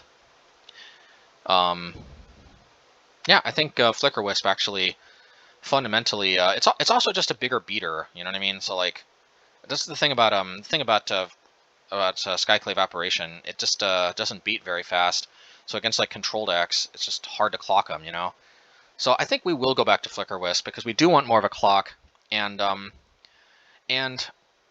yeah, I'm not going to blame Prismatic Ending for this result, because the thing is, sometimes a card can be better, but maybe you need to adjust the main deck to take full advantage of it. And I'm thinking maybe changing. Let me just make sure the change saved. Okay, I think maybe changing the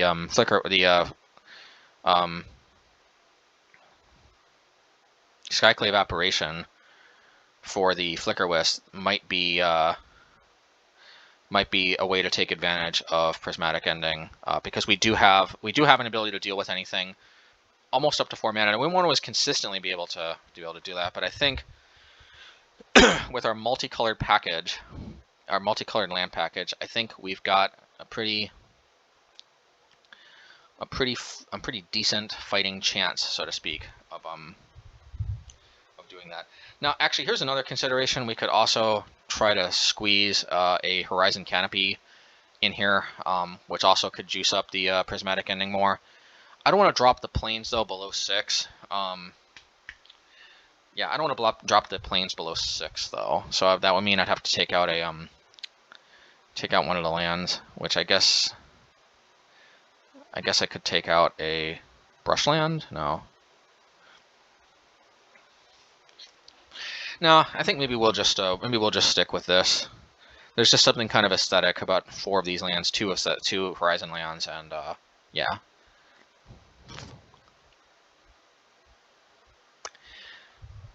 Yeah. All right. Anyway, I guess until next time, if you enjoyed this content, then you know, there's going to be more like it. Hopefully, not as many disappointing results. But hey, we won the last one, so at least we. Sometimes winning the last one also just feels better overall because you end on a high note. Sometimes it feels better, honestly, to win a 1-4 if your last match was a win than a 4-1 if your last match was a loss. And so there's something to be said there too, I guess. Anyway,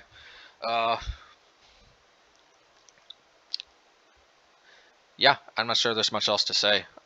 Definitely hope you all liked it. Hope you could all tolerate these almost 20-minute long deck techs and post-league wrap-ups, but hopefully they've been of value. So take care, and until next time.